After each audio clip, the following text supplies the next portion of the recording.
Good afternoon. The meeting is now called to order.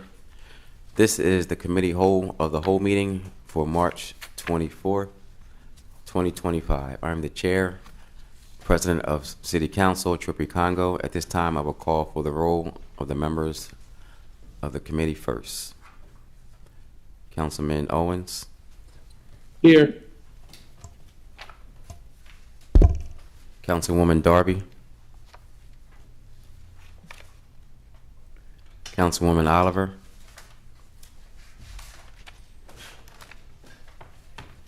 Councilwoman Harley. Present. Councilwoman Wellauer. Here. Councilwoman McCoy. Here. Councilman Johnson. Here. Councilman Field. Councilwoman Bracy. Councilwoman Cabrera. Councilman Hackett. Here. Councilman Spadola. And Councilwoman Oliver. Present.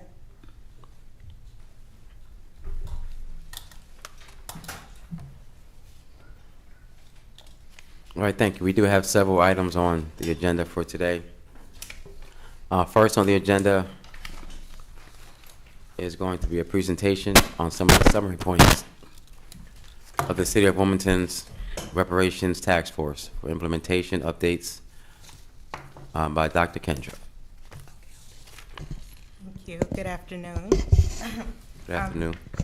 Dr. Kendra Brumfield-Nawangna, the Legislative Research and Policy Director for City Council. And I have with us one of our research fellows. You can introduce yourself. Hello, I'm Elisa Goodall-Richardson. I'm a policy fellow with Wilmington City Council.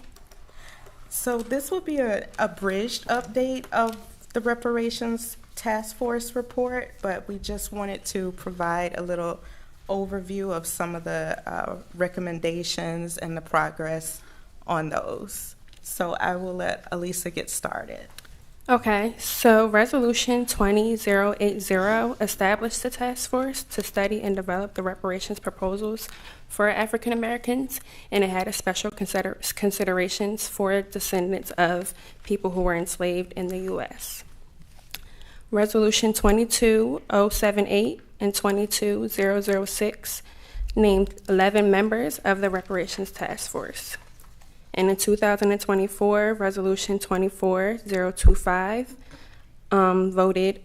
is when Council voted to accept the final report of the Reparations Task Force. In the report that was approved by Council, it summarized historical injustices faced by African Americans, and it identified 4 critical pain points which facilitates inequities. This includes education, housing and economics, health and environment, and legal and civil rights. And the overall goal of this was to propose recommendations actionable by council and for them to be able to amendable to council advocacy for the collective benefits of African Americans and those who are descendants of slaves. Thank you. Next slide, please. You can go to the next slide. So these recommendations are taken directly from the reparations report, and the actions are based on research about the progress that has been made. So one of the first recommendations of the task force was a public apology. So the potential council actions suggested would be to further a racial dialogue in the city of Wilmington and support racial justice and reconciliation discussions. There have been some that have been held by other organizations, but the suggestion is for council to take a leadership role in having these ongoing dialogues about generational issues related to reparation. Other relevant actions, the House Joint Resolution 10 did apologize for the wrongs of slavery and express Delaware's profound regret for its role in slavery, which was signed by then Governor Jack Markell.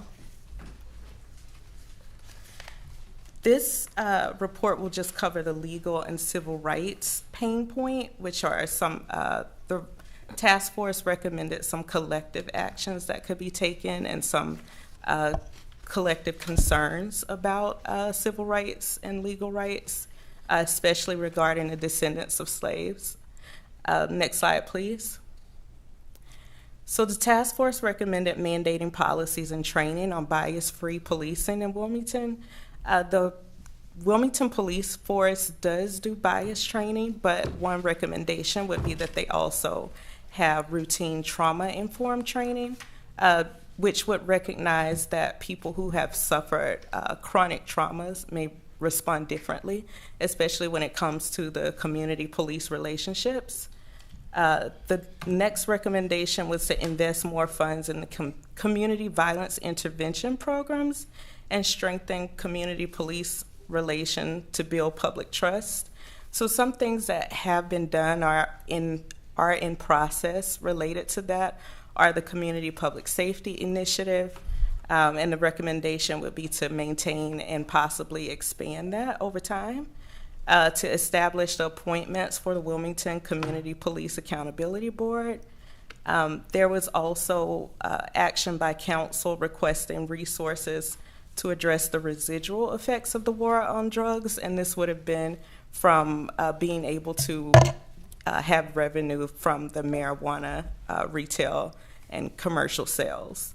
Also creating funding for internal police innovation would be a recommendation, meaning to support officers in the Wilmington Police Department who are focused on or who make a priority of building public trust and trying to foster that internally.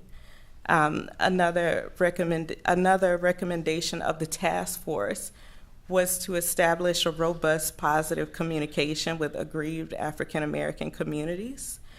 So again, the recommendation would be to conduct listening sessions, and these would be on targeted topics related to reparations, meaning those 4 pain points that Elisa mentioned earlier is having sessions to where people can engage in public expression of the things that they experienced and also consider collectively a way forward on these issues. Next slide, please. Another recommendation of the task force was to prohibit cash bail and to mandate that those who are acquitted or exonerated be reimbursed by the entity at fault. So there have been 2 actions by the state Senate with regards to these issues. Senate Bill 12 with Senate Amendment 1 added more transparency to pretrial release policies and detention decisions. Senate Substitute 1 for Senate Bill 169 is currently being considered, and it proposes a process to compensate individuals who are wrongfully convicted of crimes in the state of Delaware. Another recommendation of the task force was to assess and remedy racially biased treatment of African American adults and juveniles in the Delaware correctional facilities. Potential action by council could be to facilitate public engagement on the status of racial disparities, and that would involve possibly engaging with organizations like the Governor's Council on Corrections, which is assembled to monitor the status of inmates in Delaware correctional facilities. Another relevant action would be to advocate with the state for more quality of life indicators to be included in the annual report that's issued by the Department of Corrections to make sure that the status of African American adults and juveniles is considered on a routine basis. A final recommendation would be of the task force was to eliminate barriers for African American prospective attorneys by funding legal education for African American children in Wilmington. This is not currently funded, but there is House Bill 380, which was passed, which established a student loan repayment program for public attorneys. And one of the issues that was raised in the drafting of this bill was the disparity between African American attorneys and non-African American attorneys. So the goal of this bill was specifically to reduce some of those gaps. So this does exist, and one of the points of these recommendations is that people need to be made more aware of these opportunities, and that's something that it would be recommended that council could advocate in various ways. So Elisa would follow up with one recommendation that was not really explicitly stated by the task force, but that we believe would be helpful in furthering this dialogue on reparations in the city of Wilmington. So the final recommendation is continue action and dialogue in conjunction with the state level decision makers. In 2022, the General Assembly established an African American task force, and this identified several crucial pain points that are to mirror the pain points identified in the task force recommendations. And out of this, it developed the Racial Equity Consortium, which is active until August of 2027. So the recommendation or proposed council actions is to coordinate with the General Assembly and this consortium and the related subcommittees that were established through this in regarding their progress on the final report. Thank you. So if we would open it up to any questions that you may have. All right, thank you. I do see the Council Member Johnson, followed by Council Member Owens.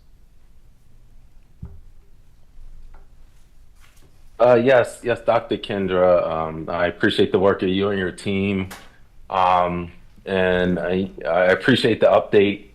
And it's a policy team currently looking at, litigation throughout the country. As you know, because of what's going on in Washington, D.C., DEI is, and any diversity initiatives or I guess being kind of attacked more or less. So is the policy team keeping abreast of what's going on so that we can figure out how to protect our residents? Because obviously we stress diversity and inclusion in Wilmington, but making sure that we can actually enact these policies without blowback from DC.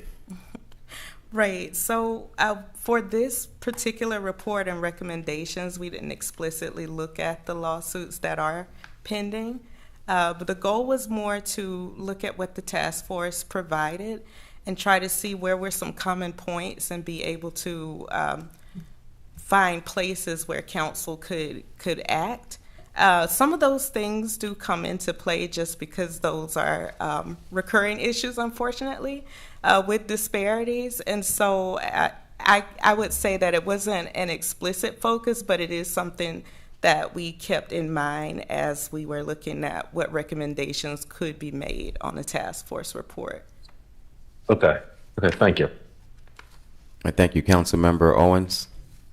I also would like to recognize Council Members Bracy, Cabrera, and Field, who are in attendance virtually. Councilmember Owens. Hey, yes. Real quick, can y'all talk about what's going on with the recommendations when it comes to housing for us? I have not seen anything being done with any of the recommendations from the housing being of the task force. So that's something that we are exploring. The way that we approached the report was to look at some of the state actions that had already been taken and some things that were in council's purview. So as far as the actions with the housing, we're still exploring what the state actions are. Given that this is an abridged presentation, we didn't get to all of those, but we hope that we can have further updates in the future, probably specifically around housing. Any follow-up, Councilmember you. Owens? Okay. Councilmember Willauer. Thank you, Council President. I just wanted to echo what Councilman Owens said. Housing is such an important issue, and there's such clear racial disparities and also a history of racial inequities. So I think it's really important that we focus on taking action in the area of housing. And thanks a lot I'm looking forward to the next report. Thank you. Councilmember Harley. Yes, thank you, Mr. President. As it relates to the recommendations regarding the mandate policies and training on bias-free policing in Wilmington, and invest more funds in community violence intervention programs and et cetera. So were any of these recommendations already shared with WPD, with Chief Campos, to find out where they are and how there could be some partnership between the two? So I was able to have a brief conversation, informal conversation, to ensure that they weren't already doing this. They do bias training, and they do crisis intervention training. The difference with trauma-informed training is more to help them understand and know how to approach people who especially suffer from chronic trauma, sometimes unrecognized trauma, especially when it comes to police relations. So for example, one of the things that was mentioned when we did the resolution requesting additional resources from marijuana sales to fund residual effects, one of the residual effects is that people have had multi-generational traumas, and their relationship with police or just a uniformed person can cause problems. So it's not necessarily the traditional mental health issue that you would see with someone who maybe is schizophrenic or something like that. It's just that they maybe react differently than what you would expect. So, for example, one of the trauma-informed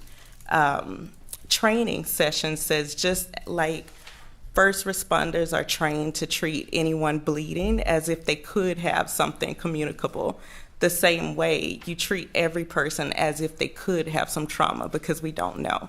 So it's a bit different from bias, just simple bias training, or training that would respond to someone who is in a mental health crisis. So to my understanding and from the information I got, they don't have this at the moment. Thank you. Yeah, I just wanted to know what was the response. Yeah, because you did a good job explaining, what that type of training would look like. I was more interested in knowing what was the response when you shared this information. Right. So I did share information, just an example of some trauma-informed training. So we'll see, to be continued on what their response is to that. Okay. Thank you. All right, thank you. Councilwoman Cabrera. Thank you, Mr. President. Thank you for the wonderful presentation. I did have a question. Being that we did start the Partners in Care program, working with Wilmington Police and with Christiana Care and the social workers with Partners in Care, do we have any updates on numbers, on how they have been responding to recent calls for situations that could involve mental health issues, emotional responses versus just, the legal? Do we have any data on that? And if not, that's okay, but just something to keep in mind, since this program has been up and running now, I think almost a year. I've been seeing some positive feedback on it. Just wondering if we have anything quantified as of yet. So I believe they Thank have. you. Oh, sorry.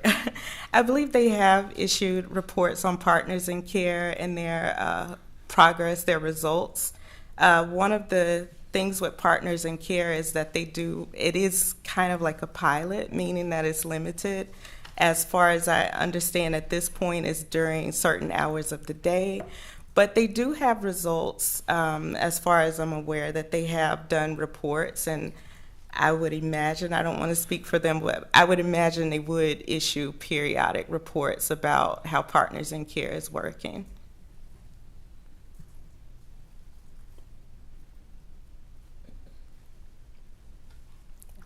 Any follow-up, Councilwoman Cabrera? No, thank you for that information. I'm sure we'll get an update from them directly. Just didn't know whether some of that data was provided with some of the work that you were doing. And yeah, it is a pilot, and I hope that we do keep it permanently because it is a good program. I know I personally have made calls to them to help with situations of people that needed help and housing. So and with drug addiction. So they have been responsive, a very good team to work with, and again, having had a first-hand experience with them, I highly recommend that that's something the City of Wilmington should continue, and that we, as we go into the budget process, make sure that there's funding available for those type of programs that will help first responders and keep people alive that are having mental health incidents. Thank you. That's all, Mr. President. All right, thank you. Any other questions from any council members? Anyone from the public have any questions? Councilmember Owens, do you have another question or comment? Yeah, just a follow-up from the perspective of the actual Reparations Task Force when it comes to bias-free training. That was recommended more on the line of addressing the relationships with African American. The training that they currently have right now does not fully address that. So we wanted a national expert to be able to come in and actually train our police officers on how to truly deal with the African American community, not what they're currently doing right now. That has failed us numerous times and has led to the death or the harm of multiple individuals in the city of Wilmington. And again, this isn't saying that the cops aren't good at their job, but we want to see more training for this. So that's what that recommendation was truly about. Thank you. Dr. Kendra, any closing remarks? Well, I would like to say thank you all for listening to the presentation. I'm looking forward to seeing your feedback as we go along on some of these other recommendations. And I would strongly suggest that as we started looking into it and seeing some of the things that the state has actually done in this regard, I think there are some opportunities to work with them, even if it's as simple as having some of these entities participate in the committee meetings and give updates on the status of what they're doing. I think collaboration is very important in making sure that this is something that really is impactful for the community. Thank you. Thank you. Thank you both for the presentation and all the hard work that you've both been doing. Appreciate you. Thank you. Thank you. At this time, we are going to go to our next item on the agenda. It's a general discussion on the mayor's FY 2026 proposed budget address that took place last Thursday. Do any council members have any questions or comments, any concerns? I believe we have Marshall coming to the table, going to speak on it. Yeah, Mr. President, just want to speak in general. So the purpose of this item is to find out from council members, do they have any suggestions or concerns, anything they would like to share regarding the mayor's presentation last Thursday. Typically in the past, we had met in small groups, but since we have a committee of the whole and all council is together, if there's anything anybody would like to share. Councilmember Harley. Yes, thank you, Mr. Chair. Yes, I got a chance to even review the proposed budget summary, and as it related to the summary and the budget address, I feel as though that the mayor pretty much most of the high points and his priorities, I want to underscore priorities. It sounds like a number of his priorities are aligned with our city council's priorities, and especially with him conducting the executive order, the signing of the executive order after the budget. So I know for a fact neighborhood stabilization is very important to council as it relates to revitalization, as it relates to more housing, and just working on and with other partners regarding some of the gaps and some of the areas where we not only are just addressing affordable housing, but we are addressing the housing topic across the board. I feel as though our mayor is pretty much aligned with council. Also, with the EMS topic. He talked about that, and we all have been in meetings with the mayor and are aware of this issue with St. Francis / I think it's Trinity Health that is actually the company that is going to discontinue the service. So again, just at a high level, I feel as though the priorities are very aligned, and also the big thing is not increasing property taxes. So I thought all of that was good. So I think the real conversation is going to take place during the budget hearings, because that is really, the meat and the potatoes of what his address was all about. That's all I have, Mr. President. Thank you. Councilwoman Wellauer, did you? Can I go after that? Sure. Councilman Johnson? Yes, I just want to echo the sentiments of my colleague, Finance Chairwoman Harley. I feel like this articulates a shared vision. I think we probably need to drill down to some more details about the EMS.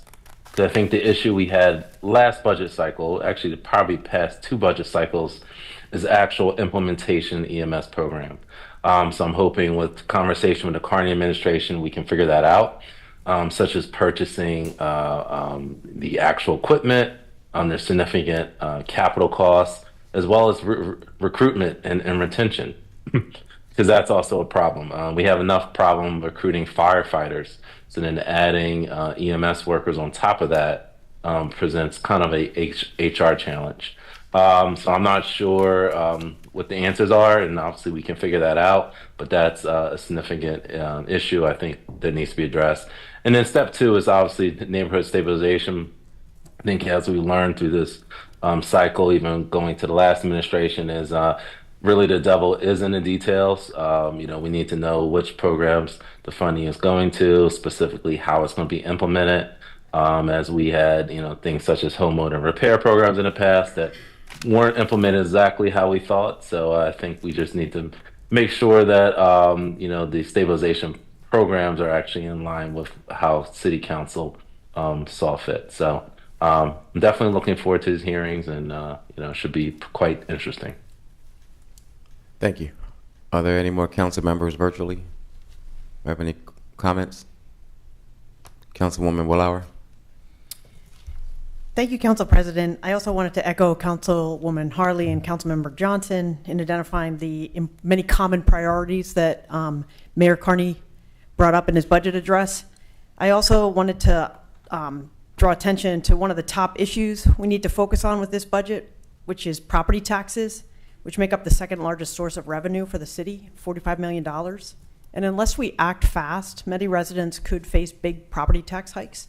This is because Newcastle County recently undertook a property tax assessment for the first time in 40 years to meet a court order that property tax assessments meet a state requirement to equal fair market value.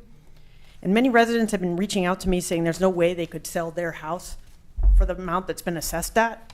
And in the same way you would never pay income tax on income you didn't receive, no homeowner should be paying property tax on a value that's more than what your house is worth. So I've been telling everyone to appeal, but now it's time that we as a city and as a council step up to make sure that the assessment numbers are accurate. And the second issue is fairness. Even though the city isn't planning to collect any more revenue overall from property taxes, it is expecting to collect less from commercial property owners and more from residents. In fact, the budget predicts that commercial properties are going to go from paying 42% of all property taxes to just 29%. And residential customers are going to pay the difference, going from paying 47% of property taxes to 57%. And I just think that's something we really need to take a close look at, especially since we've had such incredible development in Wilmington in the last few years. Wilmington's issued almost $2 billion in building permits since 2017 in our neighborhoods in downtown and the riverfront. It just doesn't make sense to me that Wilmington could have $2 billion in new development in the last 8 years, and we have this big drop in the portion of the total that commercial properties are paying. And this is one more reason why we need Newcastle County to get a third party to fact check the new assessment numbers before they're used to charge anyone taxes. That's all I have, Mr. President. All right, thank you. Thank you. I'd like to recognize Councilwoman Darby, who has joined us virtually.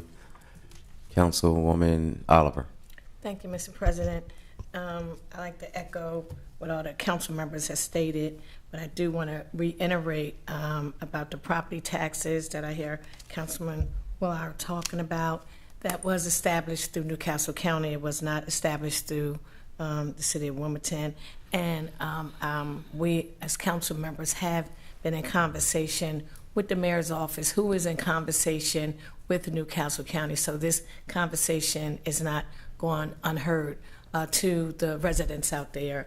I've talked to Chair Councilman Hardy about this on several occasions. She's in conversation with our Chief of Staff and Marshall Bass-Knight. I just talked to our Chief of Staff and Daniel Walker today regarding this. So this is a major problem through Newcastle County that was under the leadership of Mike Pazicki, and everybody is very aware, for us council members.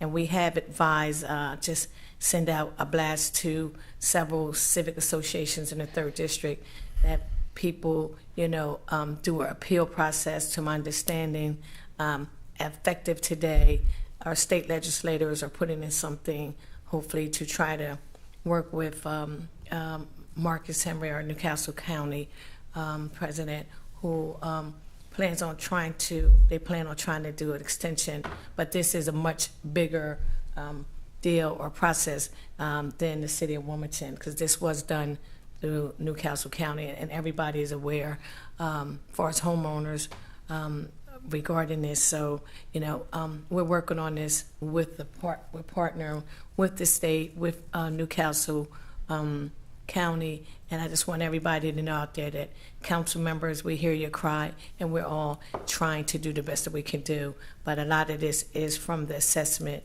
from Newcastle County, and we're trying to work collectively with the people because it's not in our hands to change anything right now. But everybody's having this conversation, so this is a bigger fish to fry. Thank you. Thank you, Councilwoman Harley. Yes, I first of all, I want to thank Councilmember Willard for just her statement and the concern, and Councilmember Oliver for her feedback as it relates to the topic. A few things that I want to say regarding that is, one, is that the mayor is definitely in the process of addressing this issue. And one of the things that we have to be very aware of is that it's more than one way to address issues. So he definitely is real clear. It's a concern of his. He is going through the same thing as most Wilmingtonians in terms of the assessment numbers reading one amount and the market value reading another. So he is currently actively doing something. So I just wanted to share that as it relates to fairness, because as we heard in the budget address that the mayor, it has something in the pipeline as it relates to assistance for those that qualify. So we're talking about two different things. When you talk about fairness, and then we talk about those that would need assistance for those that qualify. So in terms of the fairness, that is being addressed by the mayor, and I'm sure at some point in time, once he gets everything ready to share and roll out, he's going to share that in terms of the fairness. And then he also included in his budget address that there will be assistance. So for those that are those that qualify and that are overly concerned, there is going to be something in place for those that qualify. So I just thought that would be worth sharing. Thank you. Thank you. Are there any other questions or comments from anyone on council? Anyone from the public? Marshall? Yes, Chair. I just want to mention too for council, one of the other main things that was mentioned was the water sewer rates is proposed at 6.5%, and the storm water rates at 6%, which is allegedly lower than what UCAB had in their recommendation. Okay, thank you.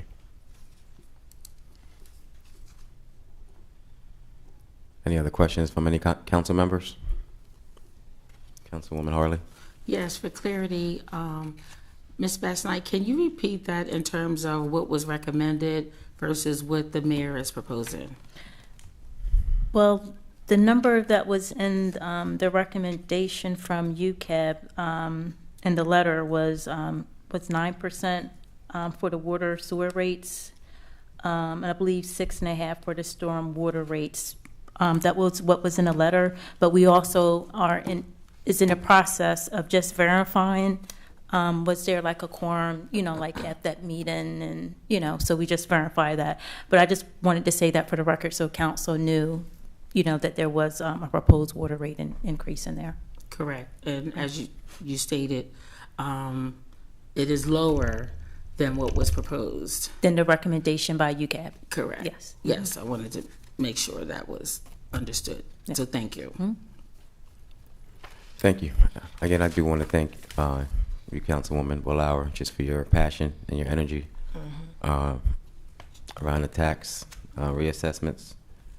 There are a lot of people who are still very concerned and confused about how it applies to them and to their, to their family members, to their neighbors. So again, I just want to thank you for just being on top of it.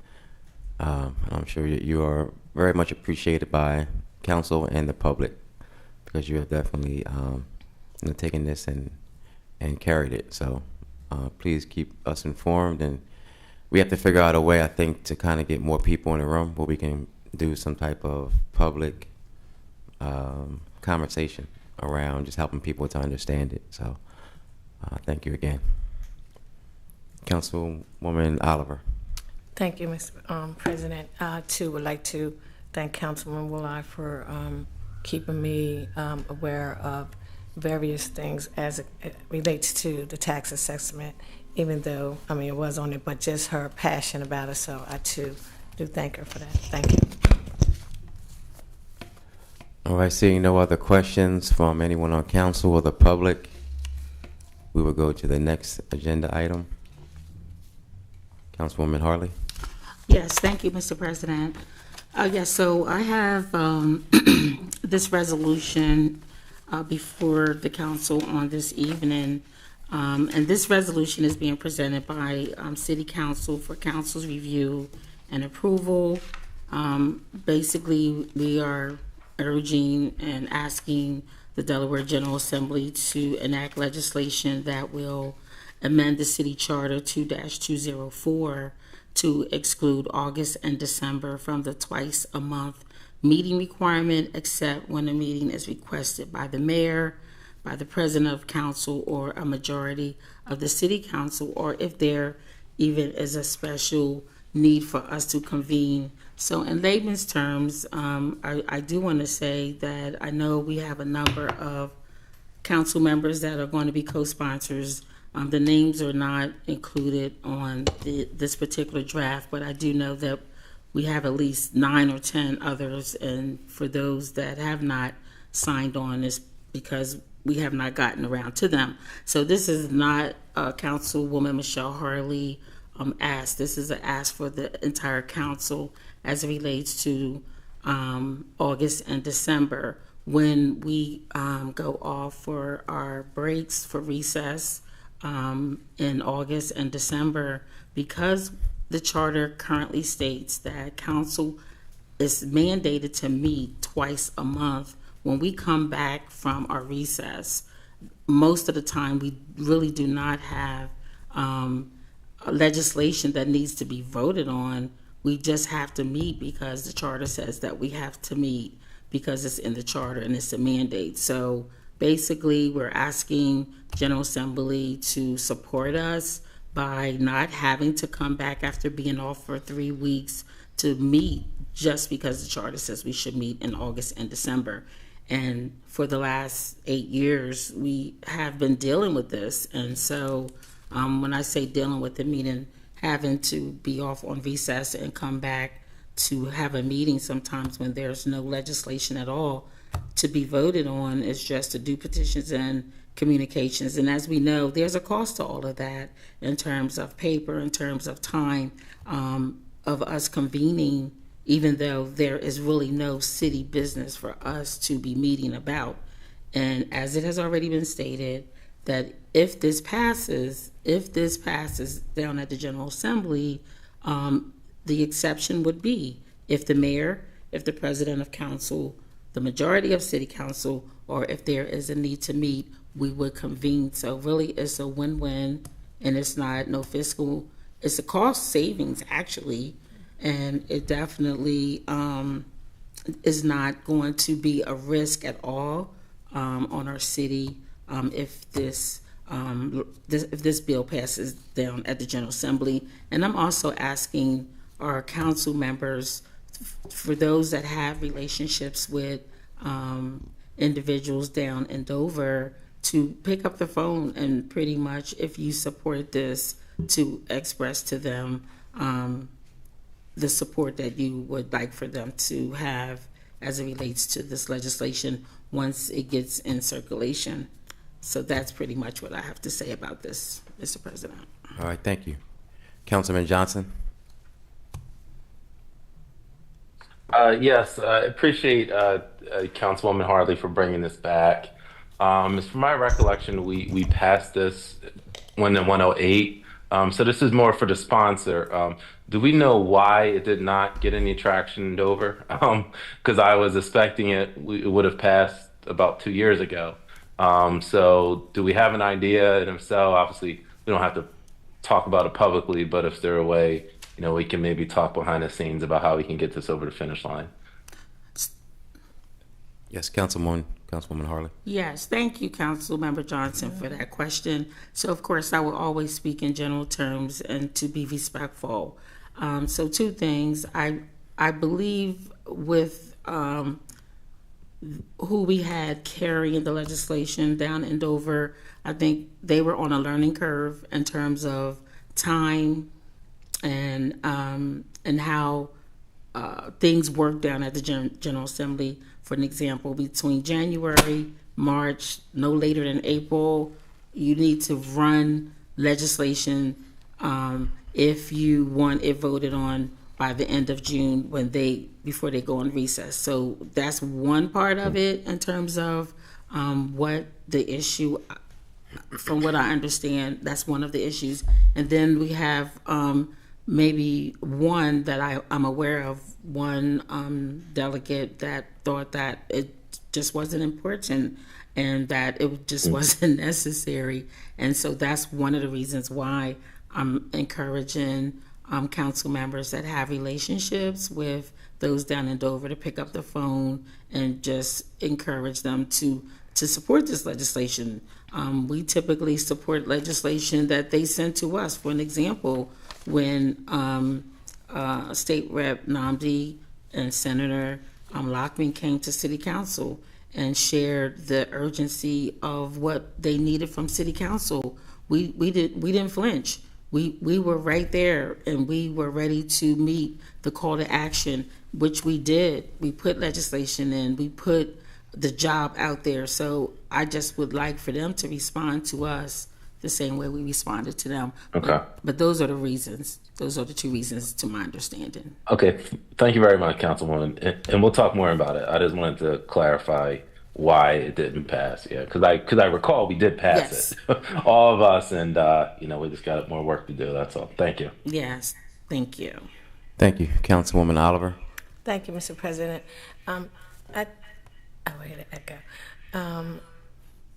I do think that we should make sure we, I think it's Marshall. That's okay. I'd like to make a suggestion. Maybe we ask Kendra to keep an eye on it, and when it comes on the floor, maybe we should go down there, opposed to just send it to when it comes up on the floor. That may be a day that a few of us ride down there if it's convenient, so we can be there to speak on the legislation and give our view on it. And I know it is in the charter, but as you said, a lot of people out on Christmas break, a lot of people on vacation, and most of the time we're coming in here, and like you said, it is cost effective, but I just like to hear the reasoning for not supporting it. And as you stated, they're constantly asking us to support things, and we don't really ask for nothing from them, you know. So I'm in support of it. I like to be a co-sponsor on it, and my only suggestion is that we need to go down there and they need to, you know, see our faces. Thank you. Thank you. Councilwoman Darby, followed by Councilwoman McCoy. Hello, yes. I would like to be added as a co-sponsor, and two, I want to say for about 5 years now, being on city council, I've been advocating for city council to have a lobbyist.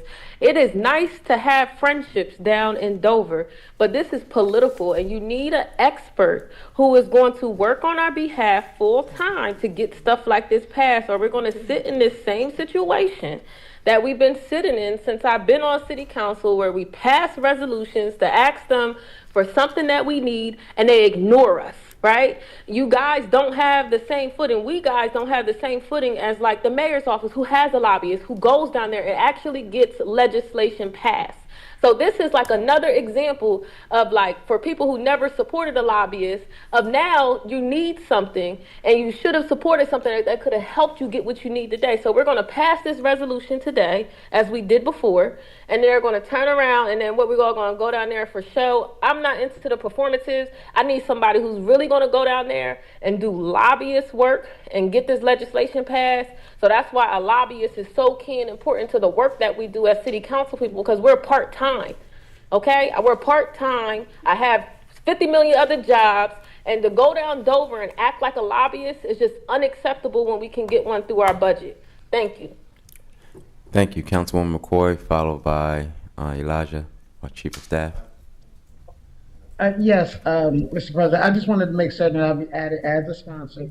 And I will make the phone calls if need be. And I think I just wanted to make certain that we acknowledge, especially about August, not so much December, but August.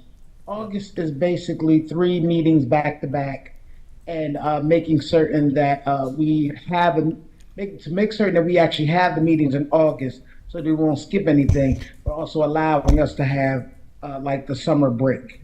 So we basically do a bunch of meetings back to back beforehand, and then 3 meetings back to back afterwards. So it's like every Thursday for three weeks straight. So that can be a lot. So I just wanted to make certain that all of my colleagues are aware, and that, of course, what Mr. President stated before, that anything going downstate probably should have all of our names on.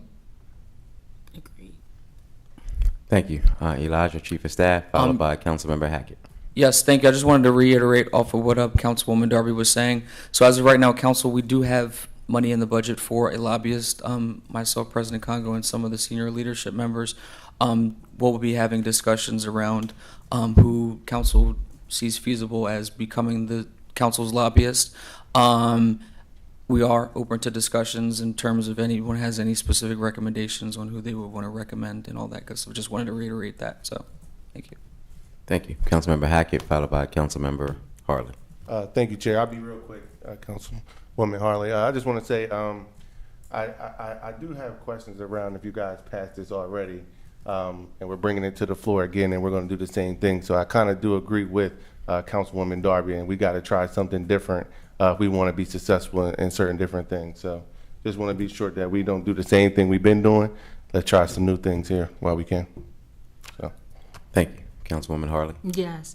So for clarification, we did have a lobbyist or advocate, and the play on words is just that, a play on words. But we did, when I responded to Councilmember Johnson, I said that who was carrying the legislation, right? I felt as though it was a learning curve for them, of course, wanting to be polite and respectful.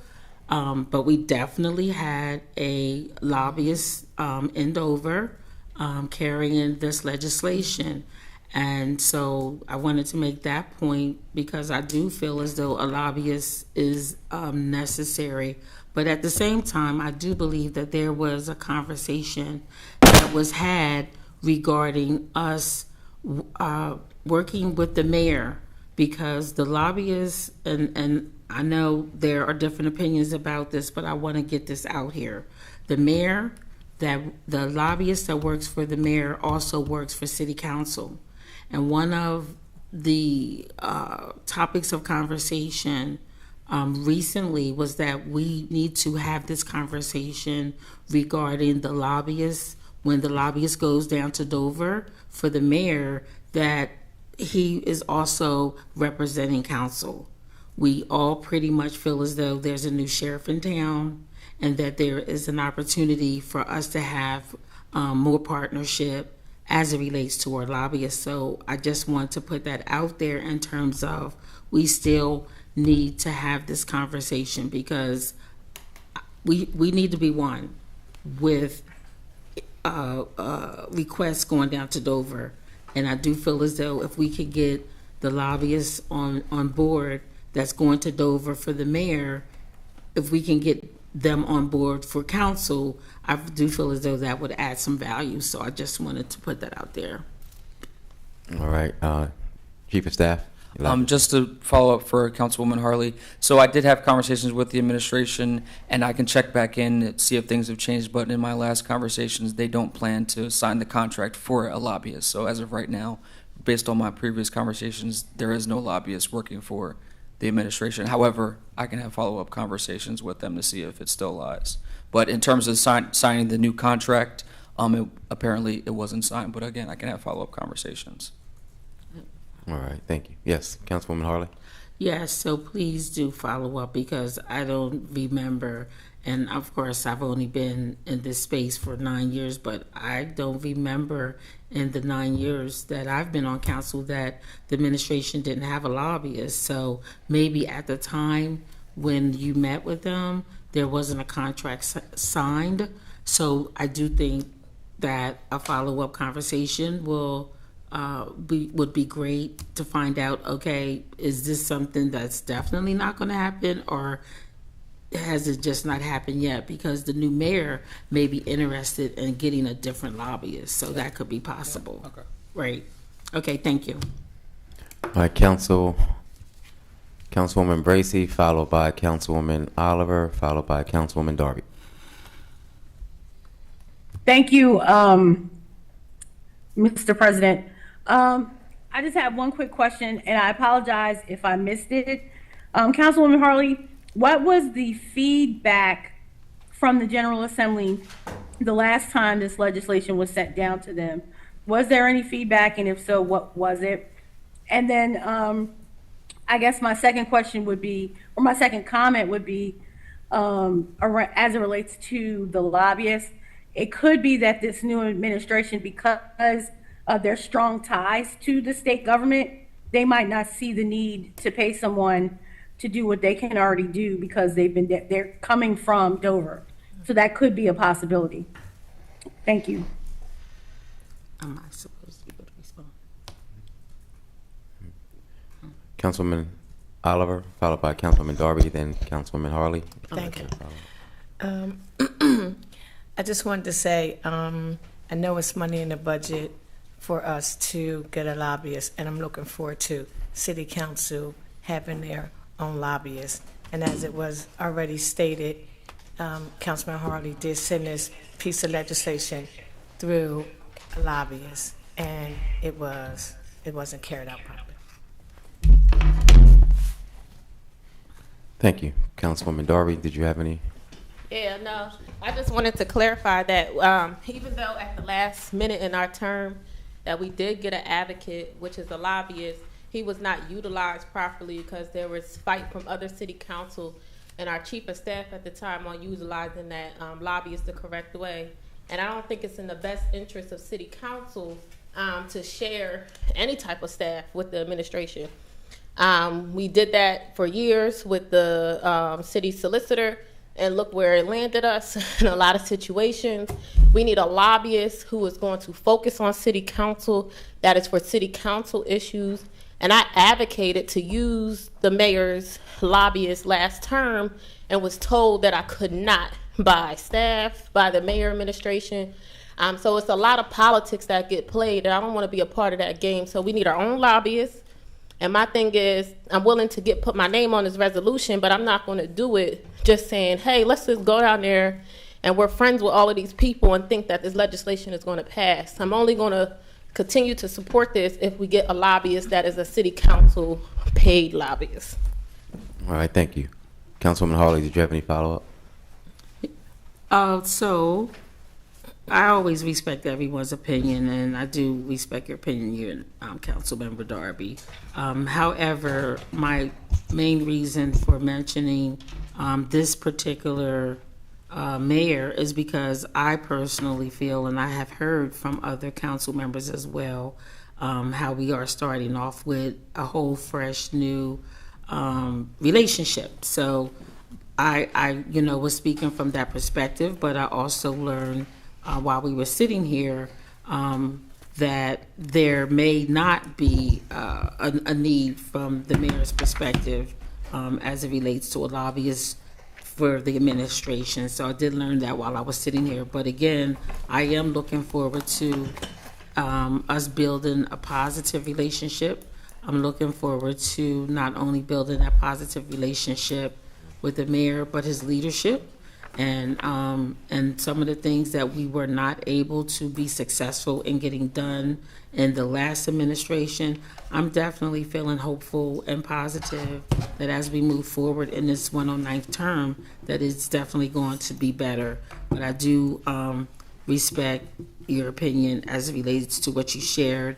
And to Councilmember Bracy, that question was already asked by Councilmember Johnson regarding what happened in the last term. So I will definitely call you and fill you in terms of the response that I gave to Councilman Johnson, if you're okay with that.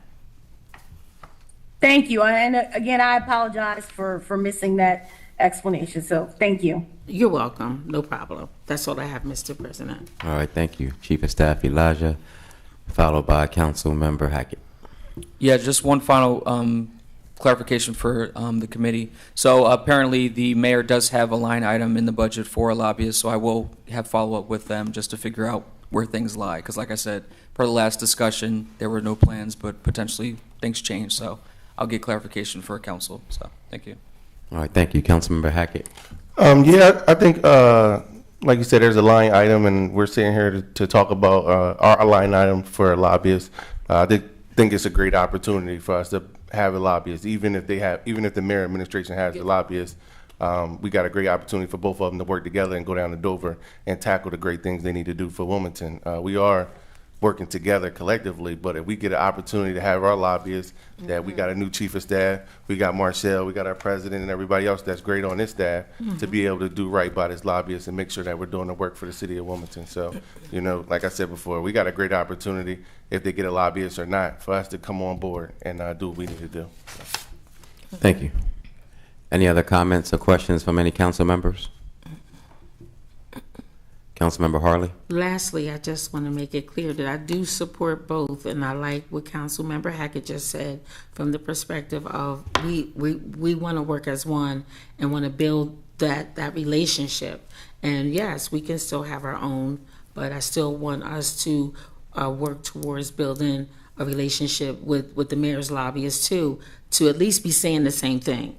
Even if they don't have to go and fight as hard for us as they're fighting for the administration. But having that positive relationship is basically what I was alluding to. But I definitely support having both, as we did last year in term. Councilmember Hackett. I'm just going to say you can add me as a co-sponsor. Once again, I think we can work together and get it done. So you can add me on. Thank you. All right, thank you. I would encourage any council members that when this does come before us, if you do support it, that you request to be added as a co-sponsor, because from what I heard from the legislators in Dover, when resolutions go down to Dover, it's looked more favorably upon when all of council is a co-sponsor. Councilmember Bracy. I'd like to be added as a co-sponsor. Thank you. Thank you. I do believe we have someone from the public. I'm not sure if she is still with us, but Cheyenne Miller.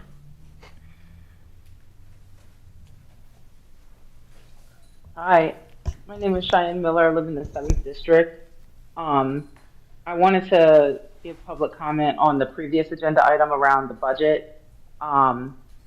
There's a little bit of concern that I have. I've been talking to a lot of residents, and I've also looked at my own property reassessment, and I'm really concerned about the fact that recently City Council has introduced legislation to change the mill rate, which, while we understand it can be revenue neutral for the city, it does not necessarily mean that residents will not see an increase to their property taxes or a decrease to their property taxes based on their new assessments.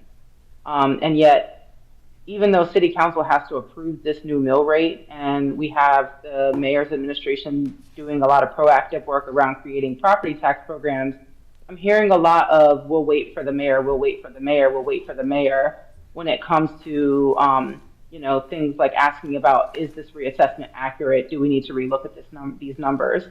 I'm a little bit concerned about that. I'm asking City Council to, rather than we'll wait for the mayor, proactively decide not to approve the new mill rate until we've had a third party look at these numbers, because way too many people are seeking reassessments or seeking a appeal to their assessments, and they're not receiving those fast enough, or they have to go through a lot of work. Someone told me that if I wanted to do an appeal, that I would have to go and hire someone to basically do an appraisal for my home, and that would cost me $600, and I don't have that. The other thing I wanted to ask was specifically around the water rate increase. Although the UCAB board has recommended a higher increase than what is put into the budget proposed by the mayor, the city council has the responsibility of approving any increase, and I'm asking City Council not to approve any increase to water rates. We often are going through this about 3 or 4 years now of asking for City Council to take a closer look at what is going on with some of the collection practices the city takes.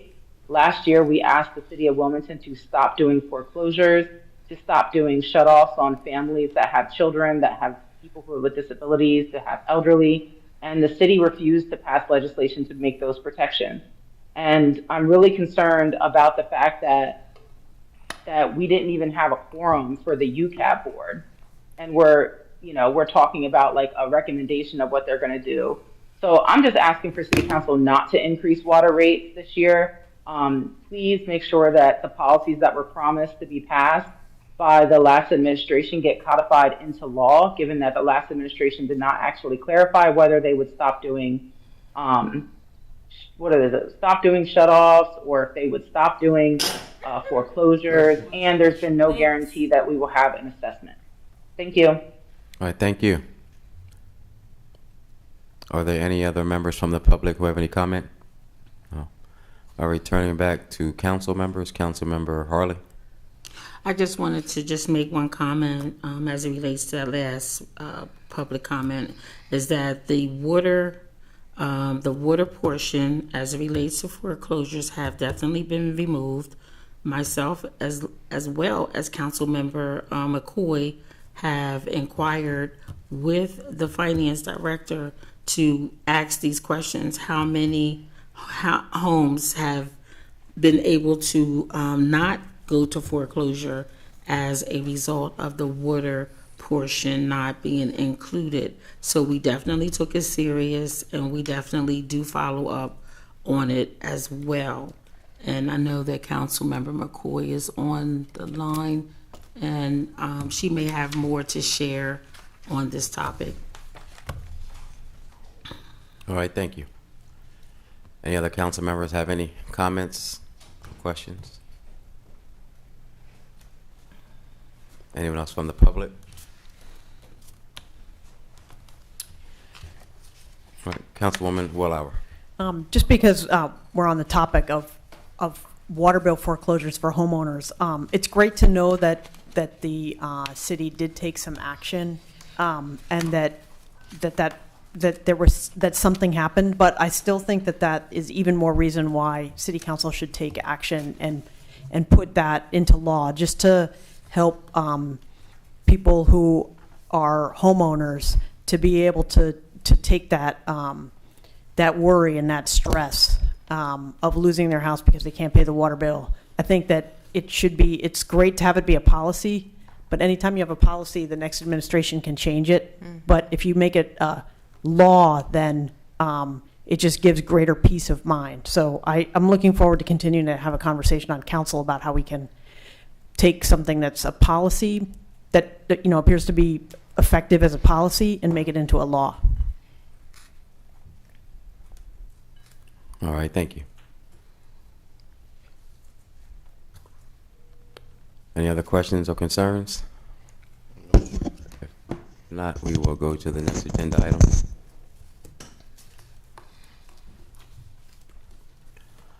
All right, thank you. The next agenda item is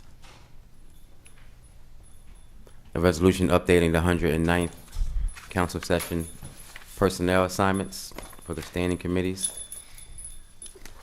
And I will speak to that. This is just a resolution that will add and remove some council members from different standing committees.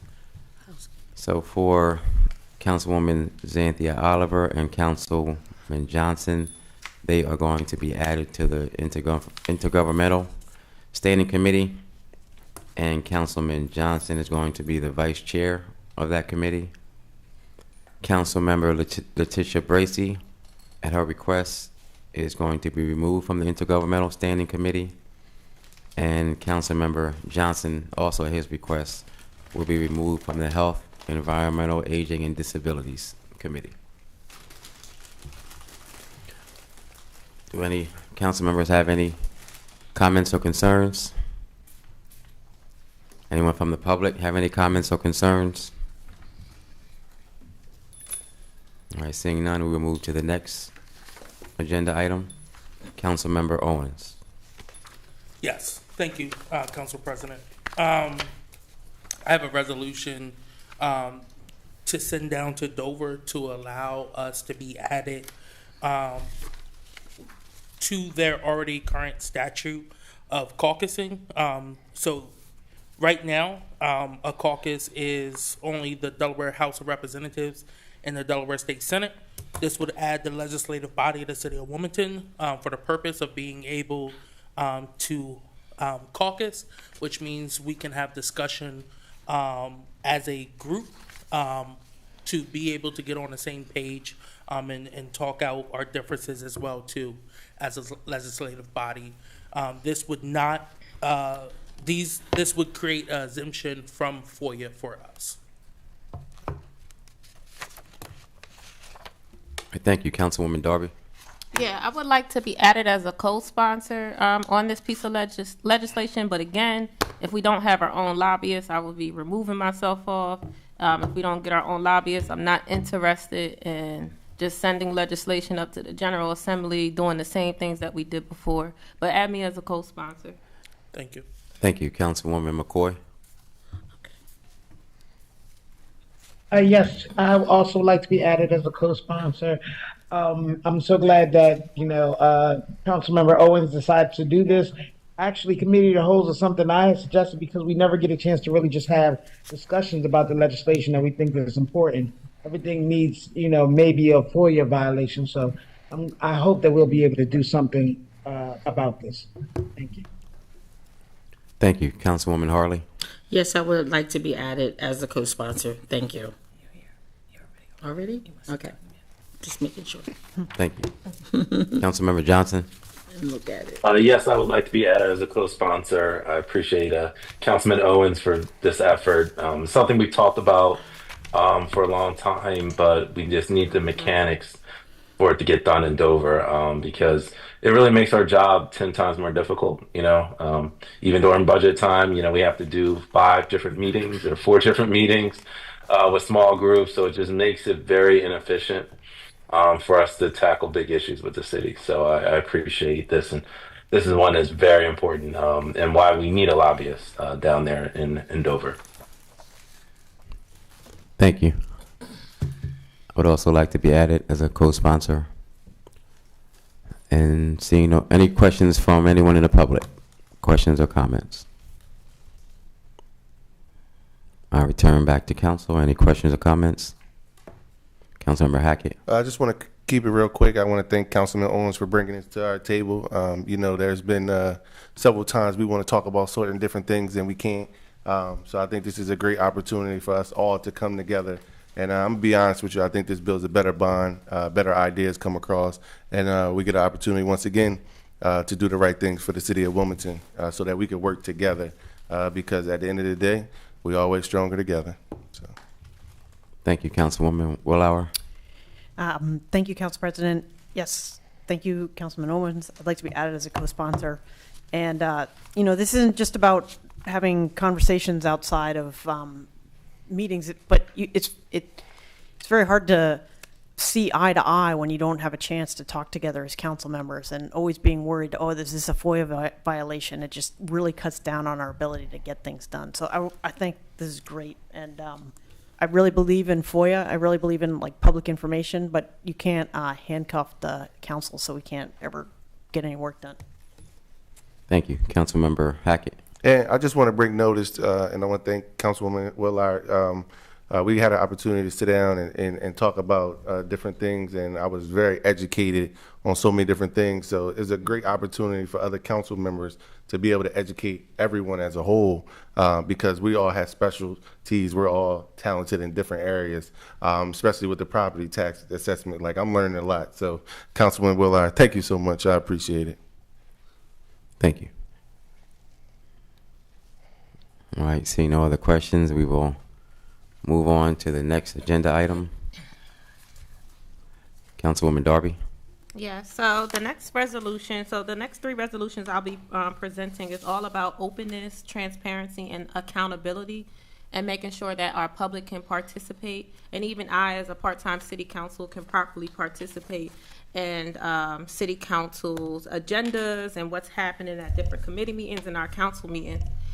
So I have been working with different council staff on all right, let's do this with the agenda. There needs to be a QR code. There should be a link here so people can easily access presentations, easily access resolutions and ordinance. We should make it easy for people to participate and for city council members to participate in government. So these three pieces of legislation address that. So the first one is a resolution that amends City Council Rule 11 to require draft legislation, which we already added, but also requires that if there is a presentation or report to be on the agenda. A lot of times what happens is that we'll get an agenda and it'll say, Wilmington Fire Department update.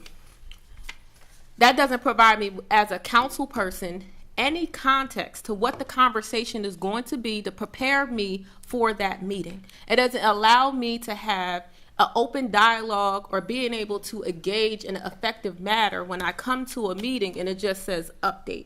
It doesn't allow the public to be able to come to a meeting with the proper information that they need to be able to engage. I am not interested in being a city council and just being talked to and listen to presentations all the time. I want to engage with the presenters. I want to collaborate. I want to have those real, effective conversations, and I have not been able over the last 4 years and even going into here. That has been my constant complaint. What does this mean when you say update? What are they going to give an update on? How am I supposed to communicate this to my constituents on what's about to happen at this meeting? So this resolution simply is saying, and other councils across the country, other state legislators, legislator groups across the country, before there is a presentation, before legislation hits an agenda, it is made public to what it is before they even get to the meeting. So what I'm asking for is for the same courtesy so that I, as a part-time city council, 7 days I can engage before I get to that meeting and not feel like I'm just getting information and that I can communicate to my constituents. So that's the first piece of legislation. It's just saying we're going to link everything, and then people who participate virtually will have access to the information too, right in their phone, right at the or in their computer, wherever they're listening. So it just allows room for people to participate in many ways and to be engaged in the conversation and not just talked at. Councilmember Hackett. Yeah, quick. Councilwoman Darby, thank you so much for bringing this to the table. Like you said before, I've been sitting in several committee meetings, and I got to literally try my best to listen to the presenter and also the packet at the same time. So, I totally understand where you're coming from on that, and wish I could have more time so that I could have better questions. So, yeah, thank you so much. I appreciate that. You're welcome. Councilmember Owens, followed by Councilmember Oliver. Yes, again, thank you, Councilwoman Darby. I would like to be added as a co-sponsor on this. All right, thank you. Also, Councilmember Hackett would like to be a co-sponsor. Councilwoman Oliver. Yes, thank you, Mr. President. I, too, would like to be a co-sponsor. Back in the day, they used to have this information in advance. You, the staff, already prepare questions for you to ask individuals who would be doing a presentation, and nowadays they don't do it. And I'm sure Michelle remembers when they did used to do it. So this used to be a housekeeping norm, and then over the years it just got fell through the cracks. So and it does make a difference when you're sitting here and you're talking to the presenter and you have everything in front of you. You already have he knows the questions, you have the questions, and it makes life easier for you opposed to trying to figure out what question to ask. And that's what staff used to do.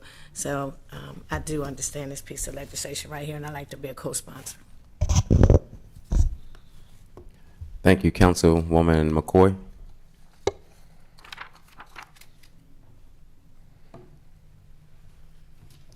So did you say that I can speak next? Yes, Councilwoman Okay, thank McCoy. you. All right, thank you.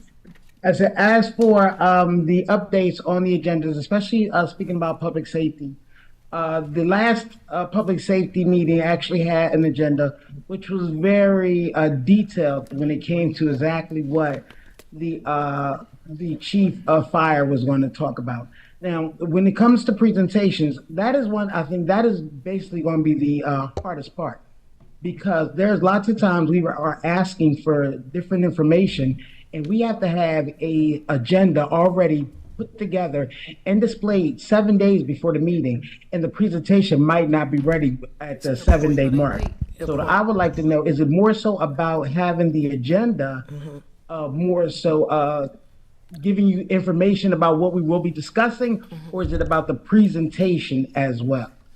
I would like to give Councilmember Darby an opportunity to respond if she wants. Yes, it's about both. So on the agenda, just to clarify that at first it just said update. So I contacted our council staff members and I said, y'all got to give me more than this. I need y'all to give a little bit more update. So I reached out to council staff. So that's why that agenda item has been updated with more details. So I think the agenda item providing more details and or if they're going to be presenting has to be ready. They have to, we're a professional body, right? If I tell I'm a professional body, that sometimes in other city councils, you have, in our Delaware General Assembly, you have to have a presentation ready when they post that agenda. I have presented on the Delaware General Assembly about my maternal health care stuff all the time. I have to make sure my presentation, if I'm going to present to their committee, is ready before the agenda even posts. So I have to be prepared, ready, come with what I need to come with. And if people are coming to us to give presentations, they have to come prepared. We are a professional body. We are city council, and there has to be some level of respect and making sure that they have the information. Now, if you don't have it ready, you can just wait till the next meeting and you'll be ready. That means you have a whole nother 30 days to get ready. So I think it's both. And it's important that we as a body of city council, I know I'm part-time, I can't review a presentation given to me the morning of if I have to work another full-time job and have other obligations to do, and then by the time I can sit down and look at the presentation given to me, it's already 3:30, 4 o'clock, and it's an hour beforehand, and now I'm calling Marshall, like, what's this about, asking last-minute questions, and she's probably busy herself. So it's just unfair, so we need both. We need the agenda, and if there's a presentation has to be ready, and it should be ready to present to us in a timely manner so that I can engage with them. May I follow? Yes, Councilmember McCoy. Mr. President. Yes, Councilmember McCoy. Okay, thank you. All right, so when it came to the update, I have to admit that I basically followed suit after my predecessor. Every year, at the beginning of every year, either it was at the very end or the very beginning, I wanted to look at what we were doing when it comes to public safety. If they had no pieces of legislation, any type of resolution or ordinance, we would like to find out what has happened in the previous year. That is the update. I say, and I followed pretty much my predecessor, who was Councilwoman Walsh, before then, just to make certain that people know what our city public safety have been doing. So that is the reason for the update. Now, when it comes to all of the information or the question that you inquired fired for the Wilmington Fire Department, I made certain that the fire chief actually had all of those questions and gave him a month to prepare to make certain that he was capable of answering those questions. I'm like, but that's not the case. If you wanted them to answer those questions, whatever, all we had to do was send that information on to our, I'm so sorry. I'm blanking on Kendra's role.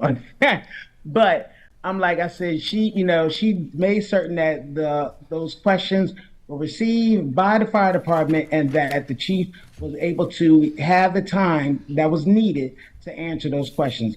I just want to make certain that when it comes to the presentation, that presentation still wasn't ready until a few days before, maybe a day or two before the actual meeting, because the chief and his staff are not as equipped or as, I'm not certain. When it comes to the fire department, their thing is pretty much on point.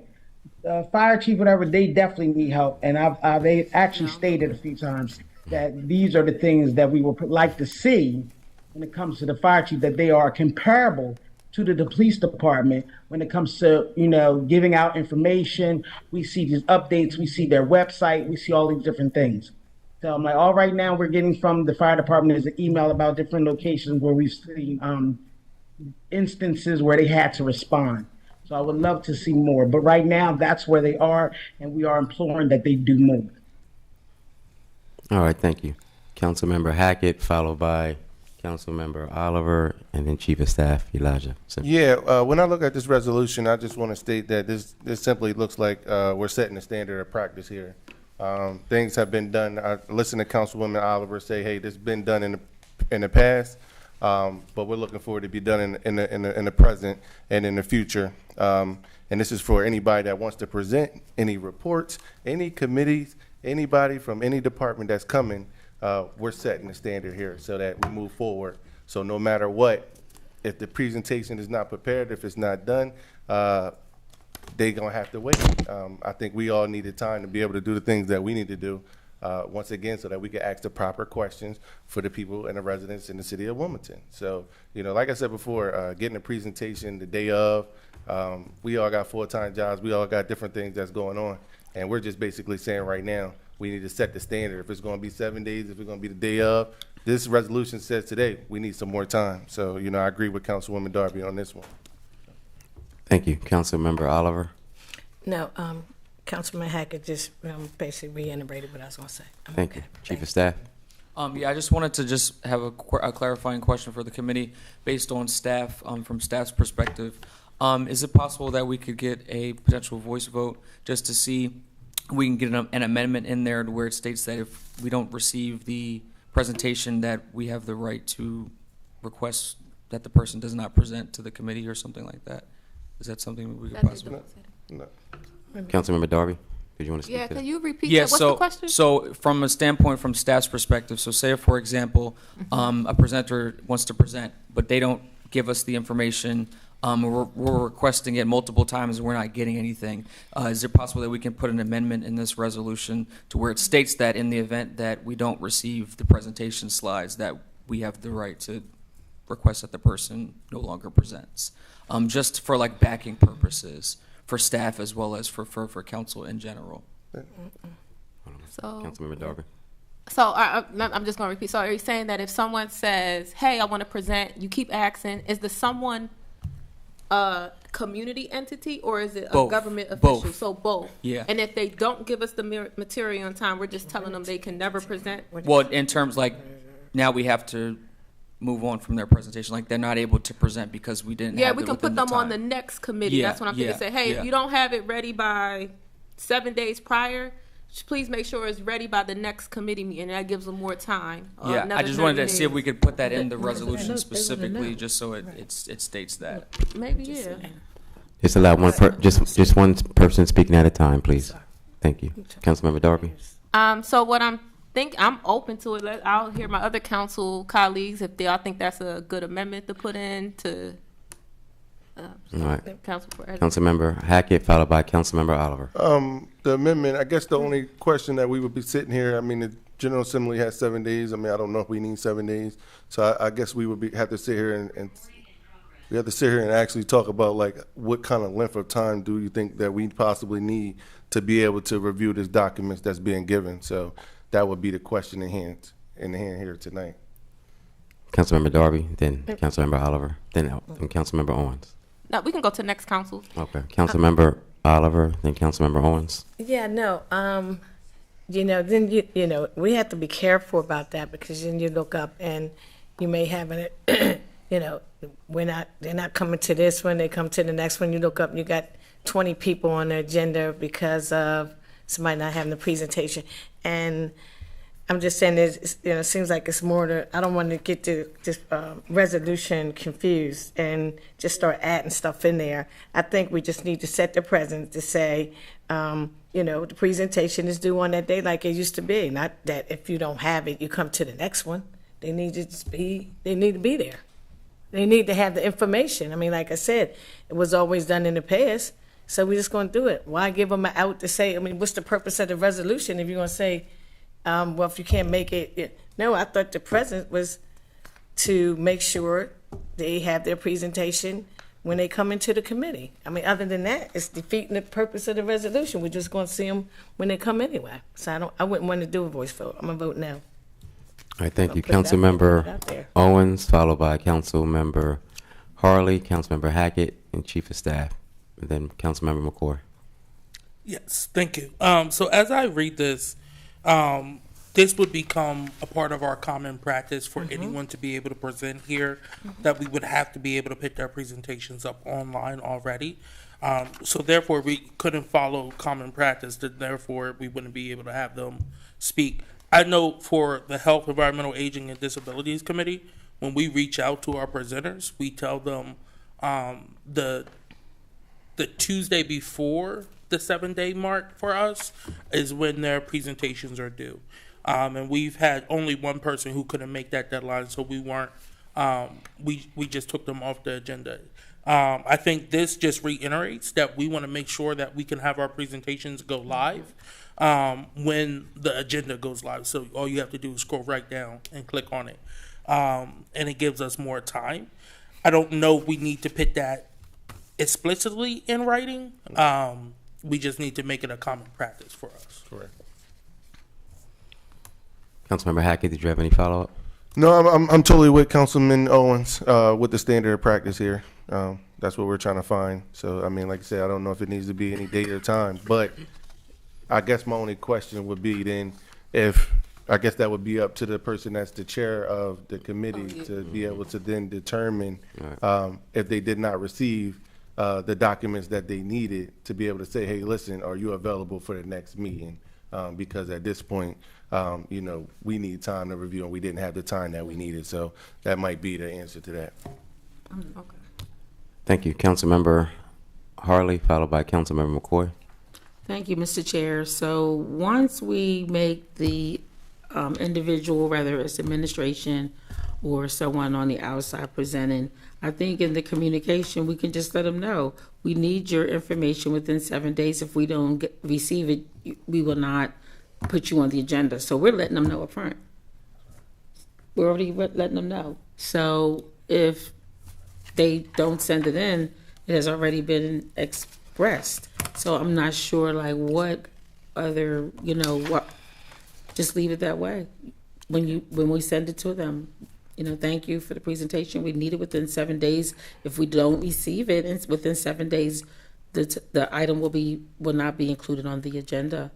And so I think we're giving them the opportunity to comply, to be able to present whatever it is that they need to present, unless, there's things that come up. And I'm just saying, True. emergency. Yeah. There are things that come up. True. And I think we can allow them to share what that is. And then at that point in time, if they call and say, hey, I sent it, or for whatever reason we didn't get it, then I think it should be up to the discretion of the chair. All right, thank you. Councilmember McCoy. Excuse me. Thank you, Mr. President. I just wanted to state and kind of echo what Councilwoman Harley just stated. What it is, I just wanted to make certain that we didn't get ourselves so trapped that we were not able to respond to any type of emergency legislation where, we had to put something in quickly. Or even my other issue is that it's more so, to me, it should be more so about legislation, resolutions, and ordinances. A presentation is basically something for someone to come and teach us, to show us whatever. And we can ask the questions as we get a chance to respond to what we're seeing or what we're reading or whatever. I said, so I didn't think should be so much of the presentation, but the actual pieces of legislation. That was my last comment. I just felt like I don't want us to get, we tie ourselves down so much that we're unable to move when we need to move quickly. All right, thank you. I do think that the communication should be more than 7 days, because 7 days is when we have to post the agenda. So it should, when that chair or when the staff is communicating that's true. with whoever it is, it needs to be more than 7 days. Councilmember Hackett. I'll just say one thing. I think even with this resolution might not also be for us. This might be we're in the 109, this might be for the 110 or the 111. The next council person that come in that might be chairing their committee and might not actually, stand firm on whatever the case may be. Because at the end of the day, if you're a chair of a committee, you have that determining factor if you want somebody to present or not. But right now, we're saying, hey, listen, regardless of anybody being a chair or anything like that, this is the standard that the City Council of Wilmington is setting. And I think that's a strong stance to have. Thank you. Councilmember Oliver, followed by Chief of Staff. Lastly, I'm also thinking about, did we have a discussion with the administration about this, or anybody from the administration? Because now you're talking about the barcodes, and as the president said, 7 days may just not be enough time for individual to get their presentation. If they're busy, they're doing some things, and maybe even 10 days, because you're saying 7, sometimes it's hard for staff just to do what they're doing, trying to get it posted in 7 days. And you're saying within that 7 days, we need all this done. And as Councilman McCoy said, we don't want to put ourselves in a pickle here over some presentations. Not that they're not important at all, but maybe if we do amendment, even, give them 10 or 15 days, because 7 is a short period of time if it's a big presentation. I don't know, I was just making a suggestion, but whenever it's things that we're changing, when we're changing various rules, sometimes all times it doesn't hurt if it's affecting the administration, because now we're talking about their staff. So it's always good just to have a conversation with them. I know I try to anyway. So I don't want to just vote on something. And so I guess my question is, Mr. Chair, if you can ask the sponsor, has she had a conversation with the administration regarding this piece of legislation? Okay, one moment. Chief of Staff? Yeah, I just wanted to speak on behalf of staff and just say thank you for the feedback as well as for this resolution.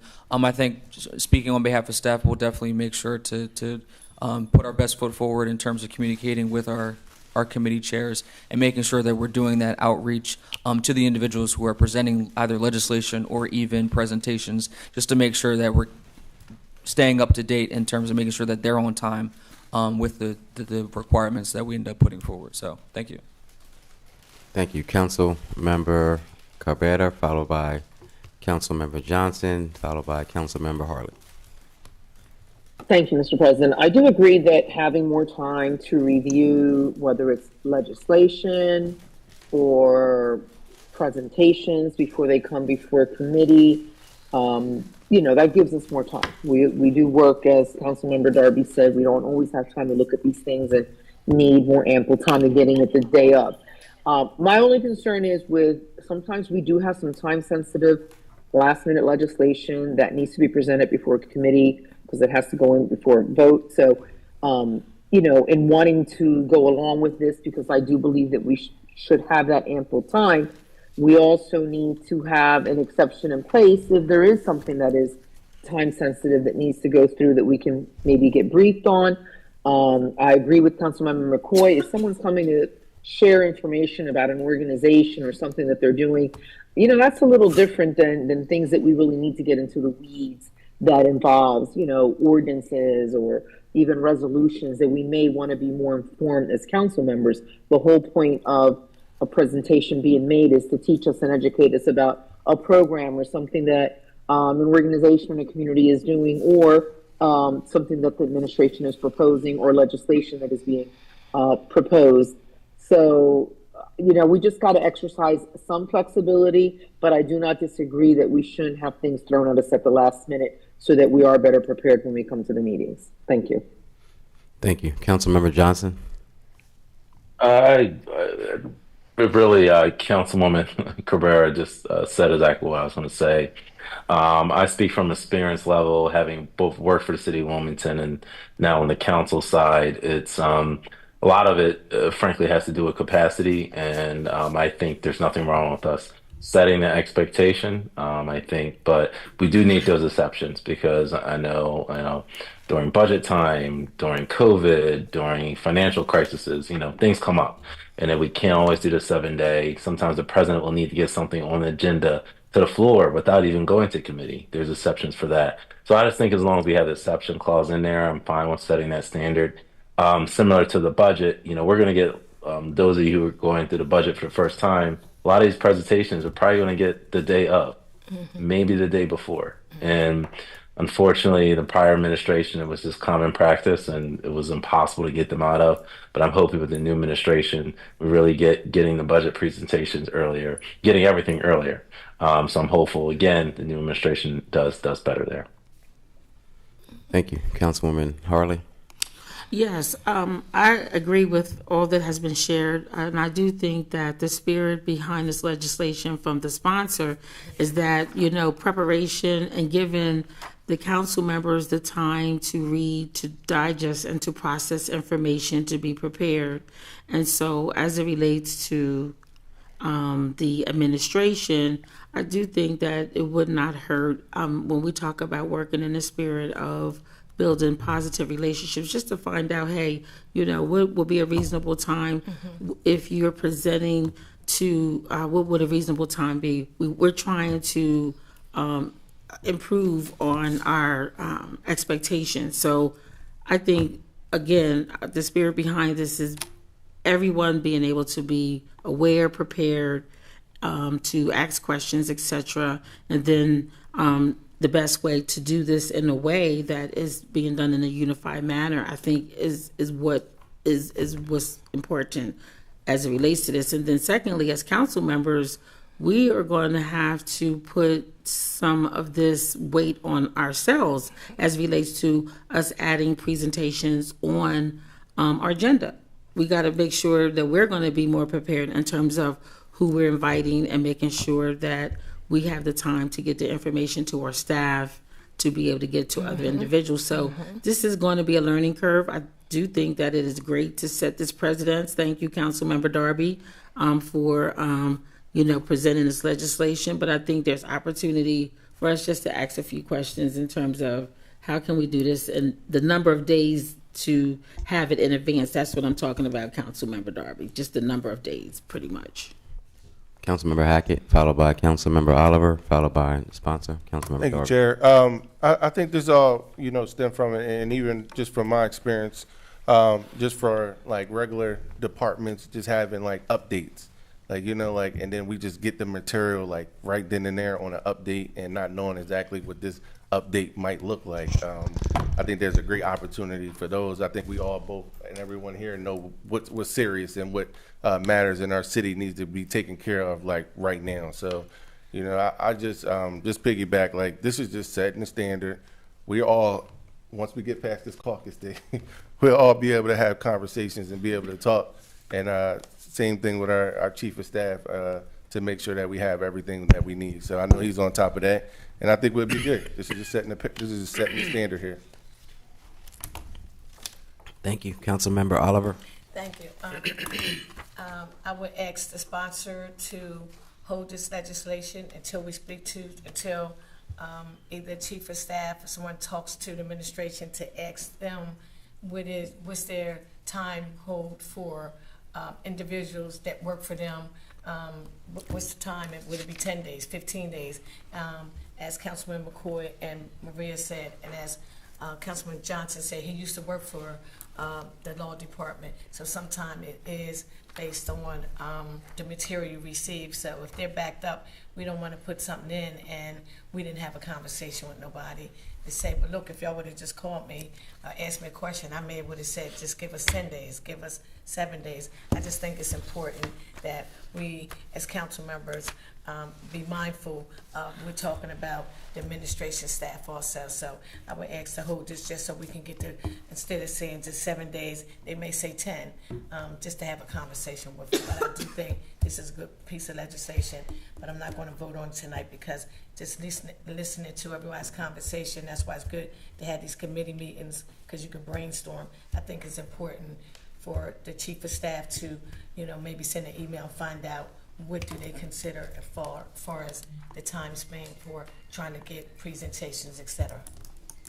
So just for, thank you, Councilmember Oliver. So just for clarity for everyone, this isn't going to be voted on this evening. This will be on the agenda April 9th, I believe. So we do have time, but nothing is going to be voted on this evening. It's just a resolution. Councilmember Darby? Yes, no, thank you. I was going to clarify that it's a resolution, so they didn't need to be voted out.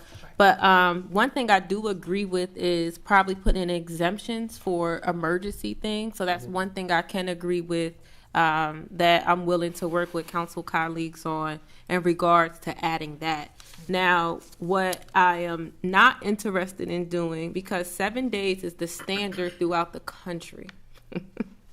And I think this culture that we have, I'm not trying to feed into this culture of how they treat city council in regards to being prepared, being effective. I'm not feeding into it or asking the administration to do better.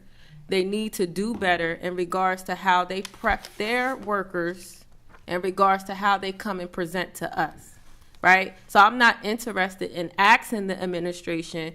Also, the administration, they're very familiar with all of the legislations that I have at numerous meetings and conversations with Saran Cade and Daniel Walker about the majority of the work and things that I am doing. And honestly, they believe that this was a city council thing, not something that they needed or had too much opinion about when I talked to Daniel. So he wasn't too invested in these three pieces of legislation. So I have reoccurring meetings with Daniel and with Saran around all of my legislation. So the administration is aware, but I didn't ask them for permission or ask them, does 7 days work for you? Because that's the standard throughout the country and that other cities and other states do in regards to when you come before me to present as professionals, you're going to be ready. But one thing I am willing to do is to work with council colleagues on putting the exemptions. So I believe I can have this go out, work on the exemptions, and then it will be on there for April 9th. Yeah. I can do that, right? All right. So that's what I'm going to do. So I am willing to do that, but I'm not. The administration is aware of this. They're not really interested in this type of piece of resolution, and I'm not asking them to do the right thing. They have to change their culture and how they engage with us. Thank you. All right. Thank you. Does anyone from the public have any questions or comments? Seeing none, we can move to the next piece. Yeah, so the next piece, I'm actually going to talk about the piece. This one, I'm going to do the resolution to amend Council Rule 2 to remove the residency taxpayer requirement to give public comment. And it also amends City Council Rules 2 and 11 to explicitly require the posted agenda to include a sign-up link for those interested in giving public comment virtually. So a little backstory. So the residency taxpayer requirement actually came upon us in the last session when I call it a coup.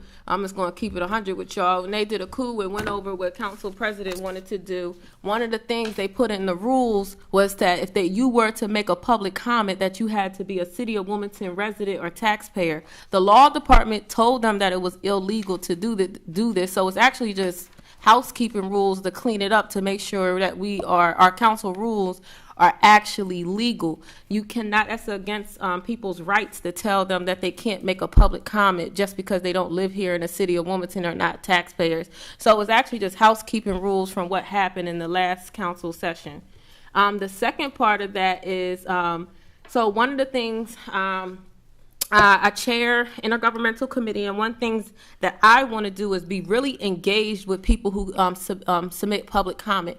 I am interested in people not just coming, making public comment, and then they go away, but how do we actually engage with people? How do we take that information, and for me as a council person to then interact with them afterwards, right? And that's so key and important. And one thing that I found as I contacted my council staff, like, why am I not getting information about virtual people who signed up? I would love to contact them. I would love to, as a council person, to engage with them beyond that intergovernmental committee, right? How do I get in contact with them? They're like, oh, they just make public comment. I'm like, all right, let's set up a link how we do for council meetings.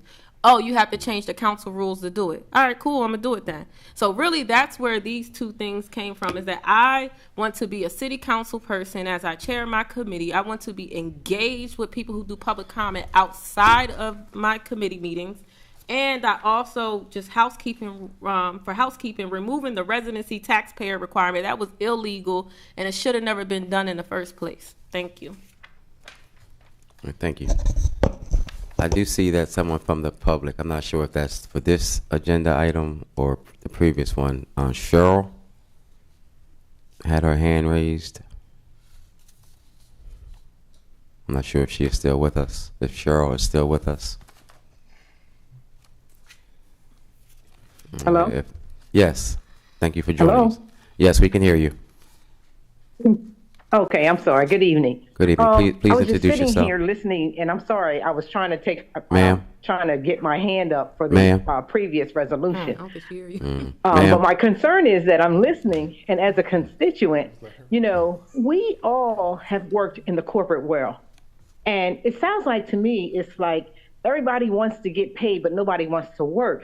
How do you go into a corporate meeting and don't have your information prepared? If you don't, the possibility is that you get it to the next meeting, as a couple people have mentioned. But these things that I'm hearing right now are just, to me, sound like housekeeping rules, and that you have to have a resolution to say, hey, we need to get the information out sooner so that people can have a better perception and be able to make a conscious decision about what is going on. And it just amazes me that there's so much time being spent on a standard of excellence. You guys are professionals. And, you know, that's how we look at you. That's how we want you to represent us. But to have to go over, not expect, you know, the mayor's office, then that means that the people in the mayor's office, if they have things that need to be considered by council, then they need to get it done in a timely manner. I mean, there's a standard of excellence in the corporate world. We couldn't go into our jobs and perform like this. We just couldn't.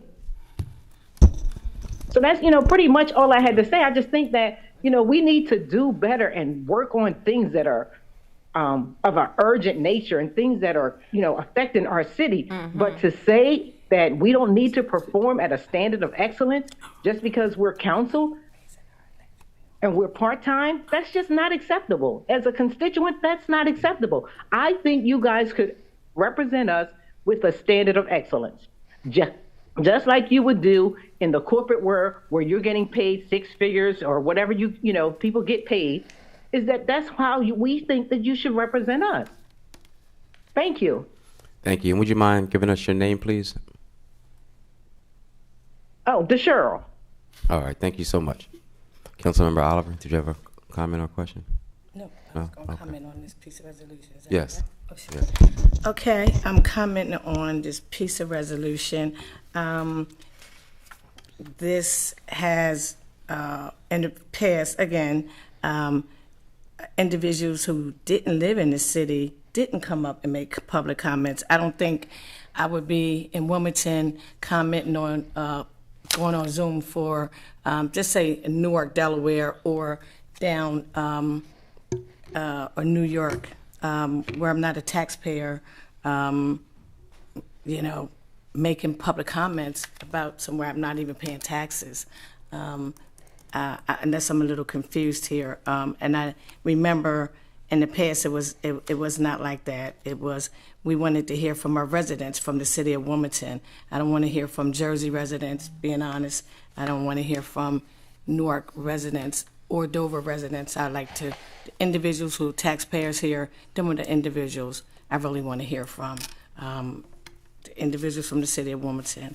Now, if somebody wants to sign up a link to stay in touch with individuals, I mean, I see that if you, but I mean, I'm in touch with them anyway, but just to say anybody all over the world can just come on there and, you know, I mean, that's like people coming on your Facebook who lives in Florida, and you're wondering why all these people are hacking my Facebook. I'm like, I don't even know you. Who are you? And you're just coming up. So I like to try to stay, I don't want to use the word professional, but I like to just stay with the residents in the city of Wilmington. That's just my opinion, but I do go with, you know, the majority. But for me, I want to hear from the residents in the city of Wilmington. Yes, thank you. We were given an opinion by law that it was illegal. That's why I don't enforce it during the council meetings. Okay. So like Councilmember Darby said, it's just kind of, you know, cleaning up some of the wording, but, and also we just never know who has any interests, who may want to just give public comment, even though they may not live here. They may have family or friends who live That's a here. good point. And they just want to kind of, you know, give us their opinion on whatever we may be discussing, but it is illegal. Thank you, Mr. President. And I think we got that opinion from Bob Goff. It was from one of the assistant Okay, thank assistants, you. yes. Thank you. Good point. Councilmember Willauer, followed by Councilmember Hackett. Thank you, Council President. Thank you, Councilwoman Darby, for bringing this up. I think it's, you know, free speech in America is a protected right. So I can totally understand how we wouldn't be able to limit, you know, you can only say this if you're from this place. Even though I agree with, you know, what Councilwoman Oliver says, like, we really want to hear from residents of the city. That's our top priority. But there's people who have opinions who may not live, just like Council President said. But the comment that I wanted to make is that the meeting agenda shall contain a sign-up link for those who wish to give public comment virtually. I just wanted to make sure that if they wanted to raise their hand just in the middle of the meeting, they could still make public comment. They wouldn't have to sign up like in advance, because I just feel like that can, you know, people don't always know what they want to say, but then they're listening to something and they're the public, they want to make public comment. So I just wanted to ask Councilwoman Darby if you could make sure that it's an option, it's not a requirement that there's a sign-up link. Councilmember Hackett, and then back to the sponsor. Yeah, yeah, real quick. I just want to, Councilwoman Willard, thank you so much for that comment. That's needed. When I look at this resolution, I just want to say, as far as, you know, we have some great minds in the state of Delaware. So, you know, I think if somebody was coming to make public comment and knew something that was going on this topic, I wouldn't be remiss to like telling them that they got to go the opposite way. You know, we got a great opportunity to listen to people that might have interest in Wilmington. Maybe their kids go to school in Wilmington, but might not live in Wilmington. So, you know, there's different situations that might occur for people to want to speak on Wilmington and not live here. So just want to note that. Councilmember Darby. Yes. No, I just actually we can go to Councilmember Johnson. All right, Councilmember Johnson. Then Councilmember Harley. Yes, I appreciate the sentiment. I think what we look at is what our rules say versus practice. As a practice, I know when I've chaired committees for years, I never really asked the question, although the rules do say that you have to be a taxpayer or a resident. But I know, at least in Finance Committee, I never asked that question. So I just think we can take it out, and I'm pretty sure at council meetings, council president doesn't ask either. So, I mean, I have no problem with us taking it out because I think as a practice, we let people speak anyway. But we should take it out our rules. And I agree on the sign up link issue too. We just need to make it easier. Again, I think QR code is a good idea.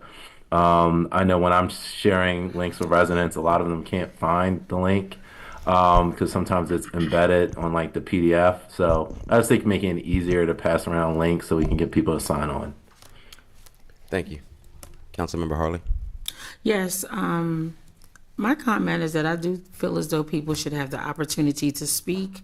However, I do feel as though that if you have a number of people, the whole point of public comment is to hear what the public has to say, primarily our residents and the people that are going to be impacted by policies that we enact.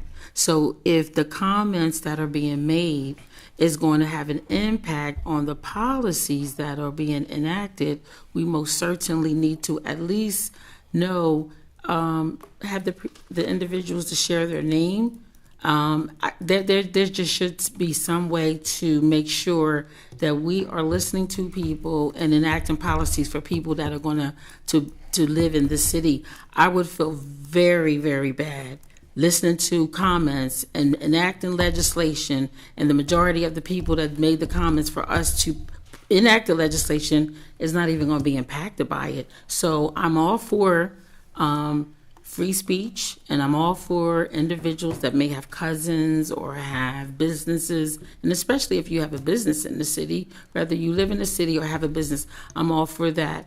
But I do think there needs to be a way for us to be able to differentiate who we are listening to, because the legislation and the policies that we are voting on is impacting Wilmington residents. So let's keep the main thing while we are trying to be open and while we are trying to be inclusive.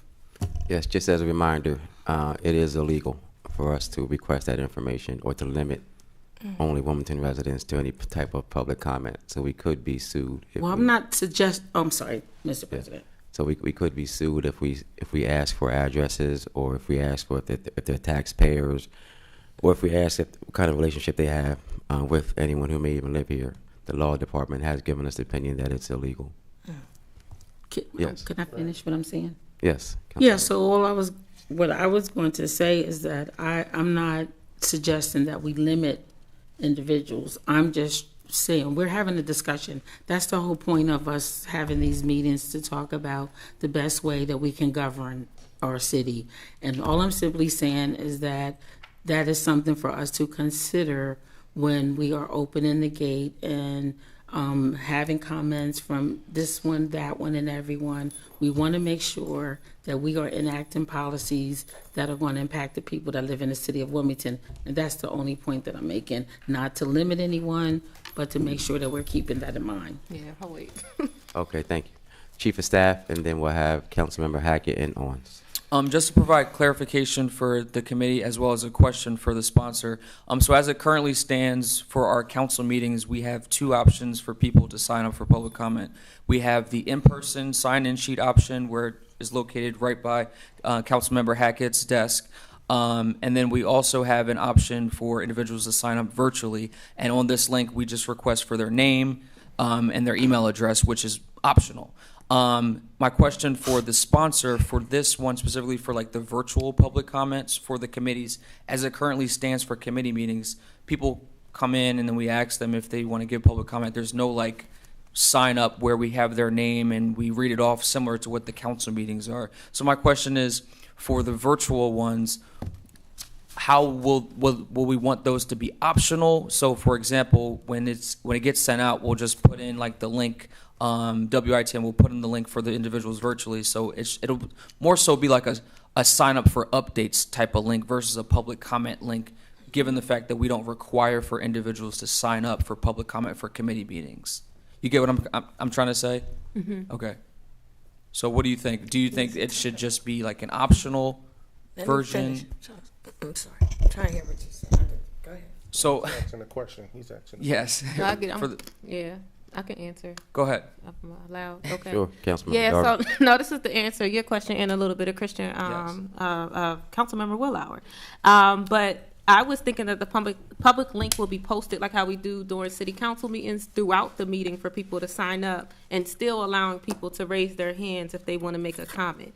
So it wouldn't be like a requirement, like if you don't fill out this link, you can't make a comment. Yeah, right? I just wanted to put that out there for the public. Just Yeah, no, to put it out there. No. Yeah, so it won't be like if you don't fill out this public link and your hand is up, you can't make a comment. Because there's a lot of times where in council chambers, we might finish the list and someone raise their hand and say, hey, I want to make a comment.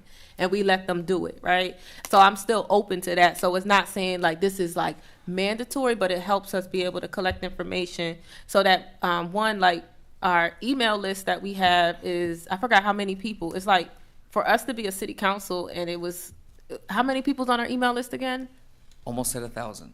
Only 1,000 people is crazy to me that we are city council and we're not doing a better job at collecting people's information easily through public comment. We could collect information, get people to sign up for our email list, get people to follow us on social media. We have a poor social media following. We have a poor collection of data of who we're communicating with. So I don't want to make it a requirement. I still want hands to be up, but that's it, yeah. All right. Councilmember Hackett, Councilmember Owens, then. Yeah, I just want to reiterate that we've stated, and I can, as far as this legislation, this is a resolution, this is housekeeping. Like at the end of the day, legal already said we shouldn't be doing this. We can't do it. We need to just, whatever, you know what I'm saying, at the end of the day, and follow, rules and procedures. Another thing for public comment, I think there's an opportunity if they raise their hand, they can go also in the chat box and put their first and last name and email. We have our aides that's also checking the box, the inboxes and seeing who got their hands raised and stuff like that as well. Or they could inbox them personally to get their email, just in case they missed the link, because at the end of the day, we trying to catch conversations and then your thought process as well. Like sometimes you just instantly get something and want to say something, and then we forget that person, we need to collect that data. So.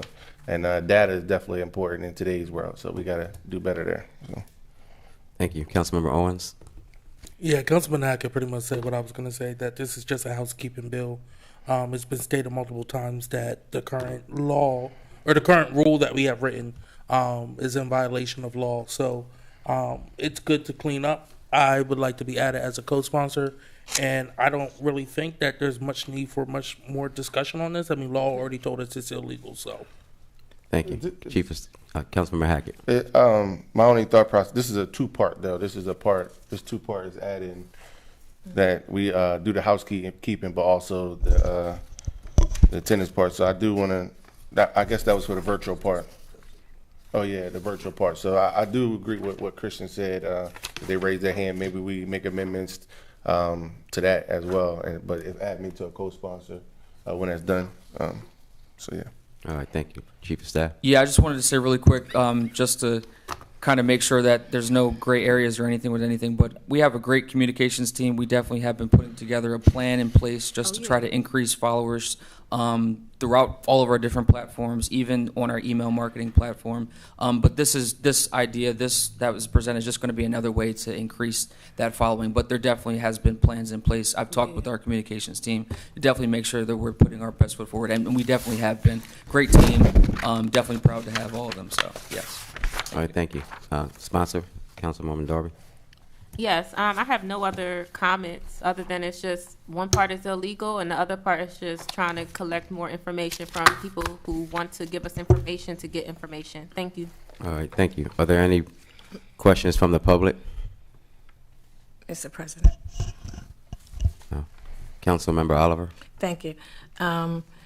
I just want to say I never knew that was illegal, so we got something from the law department. I know I never received it, so I didn't know that. So thanks for clarifying that for me. Thanks a lot. Okay, thank you. Councilmember Hackett. I just want to make a quick comment to the city of Wilmington residents. If you are out there, we need your information. We got some important information we got to give you, so please reach out to us so that we can get everything to you that's going on with city council right now. We want your information, all right? All right, thank you. Councilmember Darby. Yeah, so the third and final piece of legislation is also around city council rules. So this resolution, this would be a healthy conversation. This resolution amends city council rule to include an additional public comment time for each individual legislative item, followed by a final round of debate by members of city council. So when I, in my first term, when I came onto city council in the coup, they also took this out. It was one of the things they took out was the additional public comment time. So the late great council member Linda Gray, in her term before I became on city council, she introduced a piece of legislation that stated that she believed in transparency and finding ways for the community to participate more. So we have we have public comment in the beginning where you get 3 minutes and you can comment about whatever. She also suggested, and what we had, or what they had for a while, because I didn't get to experience it, but what the other council session had before me was that they had that, but they also had a second option for the community to participate with city council.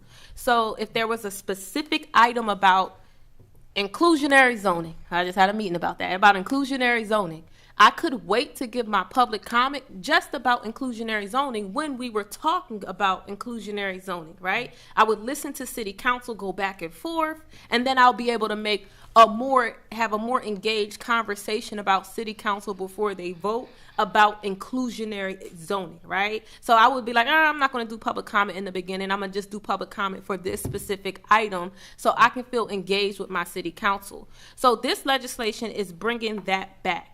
Right? And one argument you're going to hear tonight is that city council, what I heard, I don't want to be here all night doing city council. But however, there are people who were in that council session, who were a part of it, who would tell you that they were not here all night in city council when they had this second portion of public comment, that did not happen. The issue with actually with most public comments or back and forth discussion is actually council people, right? Council people, as I get from the community and from other people, is that we're long-winded, we talk, and we don't talk about the topic on hand. So we make city council meetings long, not the public. So that's the argument you're going to get tonight is we don't want to be here all night listening to public comment. That's the argument. That's what I got last time when I brought this up, because I'm going to bring this up every single time because this is for the community. I believe in what Councilmember Linda Gray was doing with this, and then it was taken away, and I think we need to have it back to have real engagement with our community. Thank you. Councilmember Hackett. Yeah, I just have a quick question for the sponsor, and maybe this could be offline, but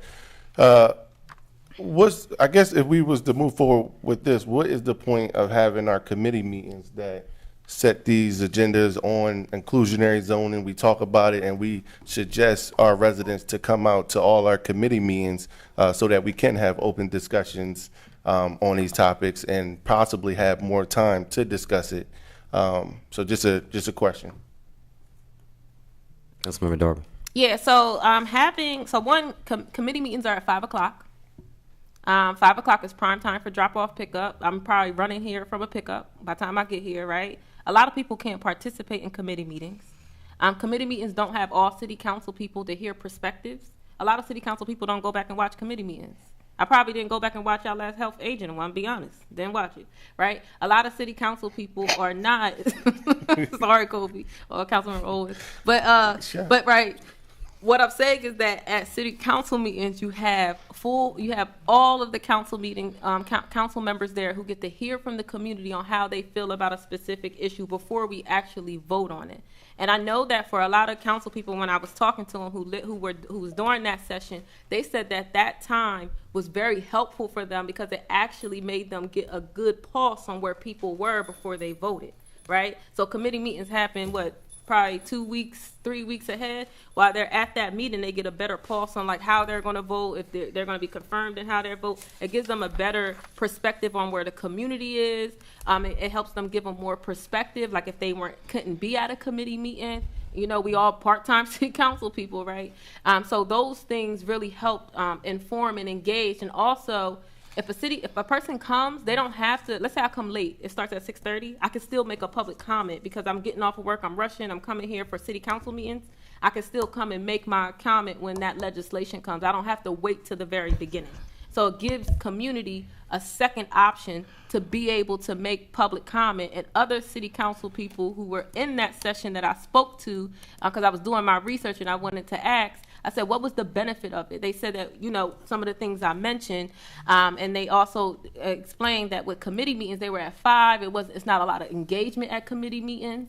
And it just allowed for a more inclusive space by having it at city council meetings too. So it just provided another avenue for people who can't make it to committee meetings and for all of city council to listen to those, listen to the community. So I know, okay, no. That's Councilmember Hackett, followed by Councilmember Oliver, then Councilmember Johnson. Yeah, so thank you so much for your response, Councilwoman Darby. I just have a question around, would you be remiss to possibly change maybe if we remove public comment at the beginning and it was just for then every single last piece of legislation? Because, I mean, I guess what I'm saying is they're giving comments at the beginning based on the agenda and all the things that they have read. And I understand that you're saying, like, okay, if they didn't go to a committee meeting and now they get an opportunity to listen to whoever the sponsor is to talk about their legislation, then they can have a better conversation around that. I'm guessing. I'm always open to a conversation. I would say no right now, but I'm open to the conversation about getting rid of the first public comment to have public comment throughout. So yeah, I'm open. I'll speak on this topic, being one who was there during that session when like you said, the late great Linda Gray did introduce and get that legislation passed, and you summed it up perfectly, Councilwoman Darby, and it was extremely beneficial to me, at least, because it gave me an opportunity just to hear real time, like you said, how. Like just to get the pulse of the community who came up and gave public comment. It did not prolong our meetings at all. I don't think that we should take public comment out from the beginning of the meeting, because that's an opportunity for people who just want to speak generally about the city of Wilmington. Like we have Deacon Tate who comes and talks about the safety of our streets. I would hate for him not to be able to give comment, or for him to have to wait until something's on the agenda that might not even really apply to what his concerns are. Some people just want to come and talk about the violence in the city. Some people just want to talk about different areas of the city. So I don't think that we should remove that part, but it definitely, it didn't back then. It didn't prolong our meetings at all. But it did give us an opportunity to hear from people real time and people who weren't able to make council meetings. I'm not going to reiterate everything that Councilwoman Darby said, because she summed it up perfectly. But it was definitely a great piece of legislation to help us be more engaged with the community. Councilmember Oliver, followed by Councilmember Johnson. Thank you, Mr. Chair, President. I was there during that time during the public comments, and I am definitely engaged with the community constituents, but from what I recall, it was maybe 3 or 4 people who came up there on a regular basis who constantly, spoke after every piece of legislation. But to go back to what Councilman Hackett said, this is why we have the committee meetings. We could stay in here all night. As you just noticed, the 2 people was here, they left. They were here, but it's dragging on, based on just looking at their faces and stuff. But this is what we do in the committees. This is where you invite the people. I tell people to come online. You have the link. We want to stay here to 10 or 11. You get everything out. We go back and forth. This is where we have a live debate. I just feel as though when we go on council, that's when the president has on his robe, and now this is where we are in an official meeting, and now we're handling our business. The public comment is automatically open to the public. They could come make their comments. The agenda's right there. Everybody's, very mature. People can read. They see what's going on. They're coming out. As we see, even with public comments, the new members now, people come out. They might come out a little more if it's a bigger topic, but a lot of people, I talk to, they prefer to come online. Individuals who came online tonight from the 3rd District, they prefer to come online. A lot of people are not just, we might think everybody's looking at City Council, but a lot of people I work with, they come to committee meetings. As I went to a committee meeting, heard a lot about Delmar Power, went down there, addressed it, talked to different people, got back with them, send the email, letting them know it's going to be some funding available. So many ways to communicate with your constituents if you're communicating with them, opposed to saying, this is the only way, this is the biggest thing. Was it, helpful to have them come out and speak? Yeah, if you're just looking for an audience all the time, this is just my opinion, not everybody else's. I remember former Rashima Dixon pulled me in the bathroom and said, Councilwoman Oliver, I'm going to resign. I was like, well, she's like, it's nobody here, and I have another job. I was like, what do you mean somebody? Well, it was a few people there, but where she was coming from, it wasn't a massive group of people coming out on a regular. It might, about 3 or 4 people every night just commenting after, and to me, I'm going to be honest, I respect everybody, but it was just like, oh, I'm on TV, I'm gonna just come up here and start talk for 10 minutes. So then you got council members, then every 10 minutes, on and on. And I just thought it was unfair to the staff to be there early and getting out of there sometime at 10, 11. Well, if we out of here at 10, 11, this is a committee meeting, talk all night. But some people do have a life, not saying everybody don't, but some people do have other things to do, and at first it sound good with Linda. Next thing you know, it's like, whoa, I'm in here. I'm a council person. I don't, if it's business budget, I'm gonna stay in here to 10, 11. But just to stay in here, to say, and then if we don't vote it, to say we're not for the public, that's not fair. I think we all for the public. That's why we're public officials. But just to say, if you're not for this, you don't support the public. I just disagree with that. And I do, once again, say, I just think that this is where we get everything out in committee meetings. So we're going to have a committee meeting, then we got a council meeting, and it's another committee meeting. Thank you. All right, thank you. Councilmember Johnson. Yes, I just want to add again, as someone who was here during 107, one of the senior legislators, we do have to look at experience. And the experience of 107 was very disruptive, as Council President can say. Council had a very negative image for many reasons. So that's why not only did we want to streamline things, we wanted to make it more accessible, as that was part of Council President's plan. So with that, we even limit the debate among council members. You're limited to 2 rounds of 5 minutes. We did that because there were council members that were frankly abusing it, and it became theater. So I think, we heard from residents that people wanted less theater, people wanted more serious voting on business. And this is one way Dover does set a model. I mean, Dover, the whole public, just like the Delmarva issue, comes out to committee meetings. But when they're on the floor, when they're in that in Legislative Hall, it is to conduct business. And in fact, the only people that can testify are like subject matter experts during actual Dover voting sessions. So again, I think we can take something from them. I have talked to our chief of staff about ways, once the official public comment period is over, that we can have additional public comments.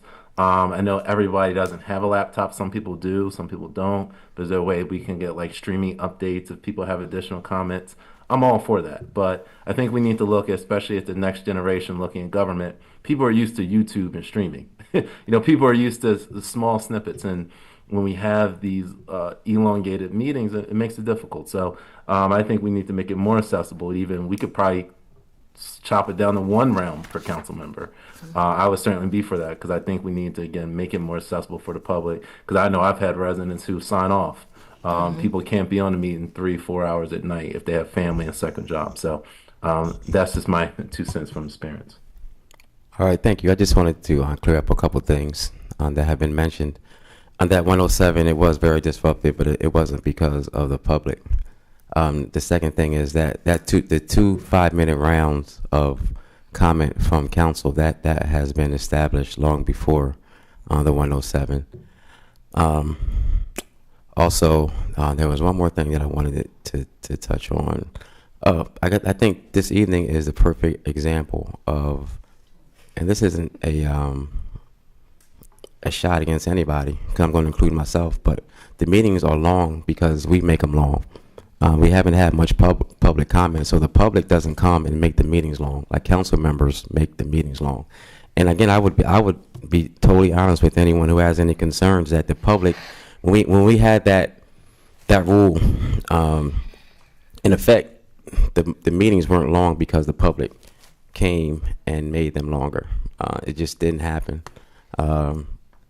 So that's, I just wanted to touch on. I just wanted to make sure that everybody who was not on that session of council just kind of understands the dynamics. It wasn't the public.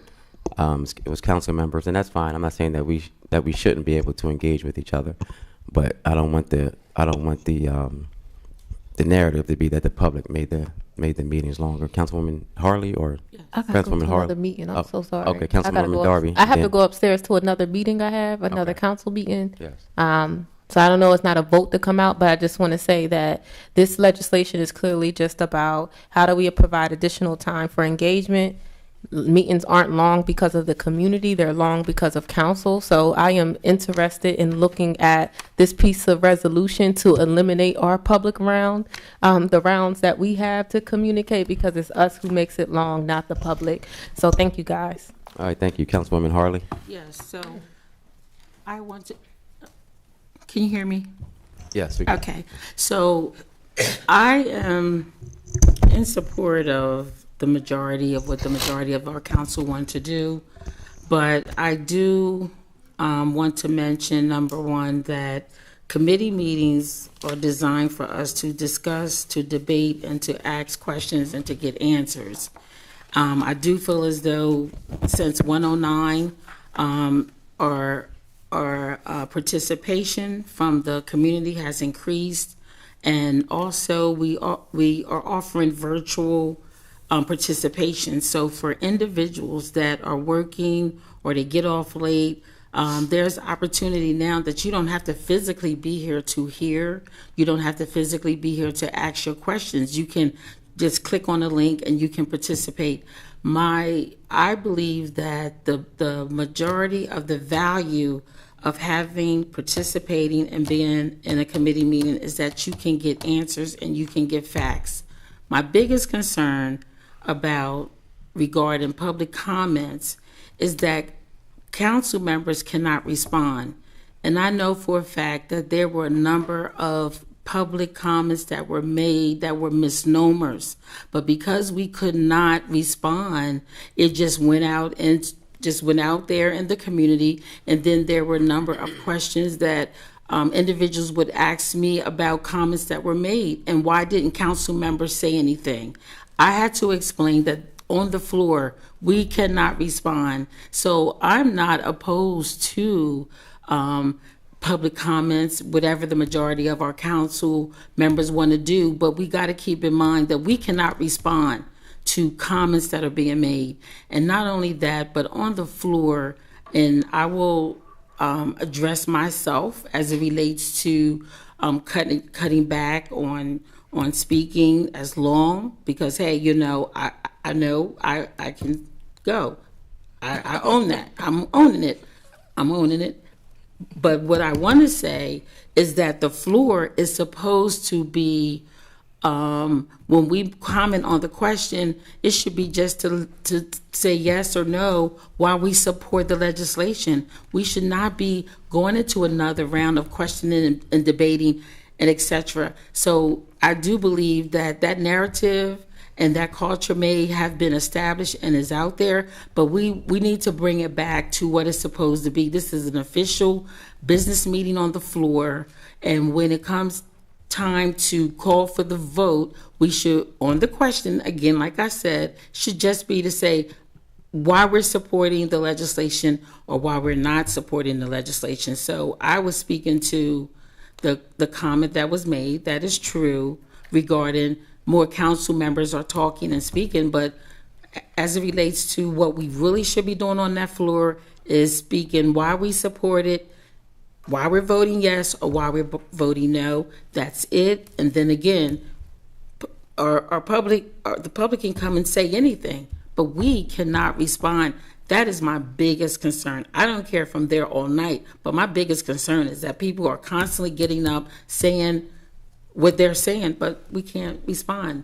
Whereas in a committee meeting, we can answer, we can respond, we can give them the facts, and they can hear from a number of the council members in a committee meeting. So I do believe you still get more information in a committee meeting than you do on a council floor. That's all I have to say. All right, thank you. Virtually, we have council members Bracy, followed by McCoy, followed by Cabrera. Thank you, Mr. President. Actually, Councilwoman Harley said quite a bit of what I wanted to say. I truly believe that it is our responsibility as elected officials to be in constant communication with the residents of the city of Wilmington that elected us.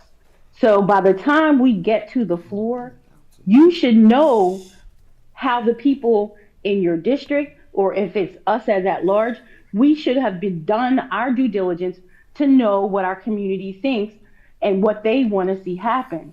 And I think we have to take that responsibility seriously to communicate, especially when it's a big piece of legislation or even small, to be able to communicate with our constituents at our civic association meetings, at other community meetings, individually as council members with our own mailing list, our own social media platforms. We should be in constant communication with our constituents.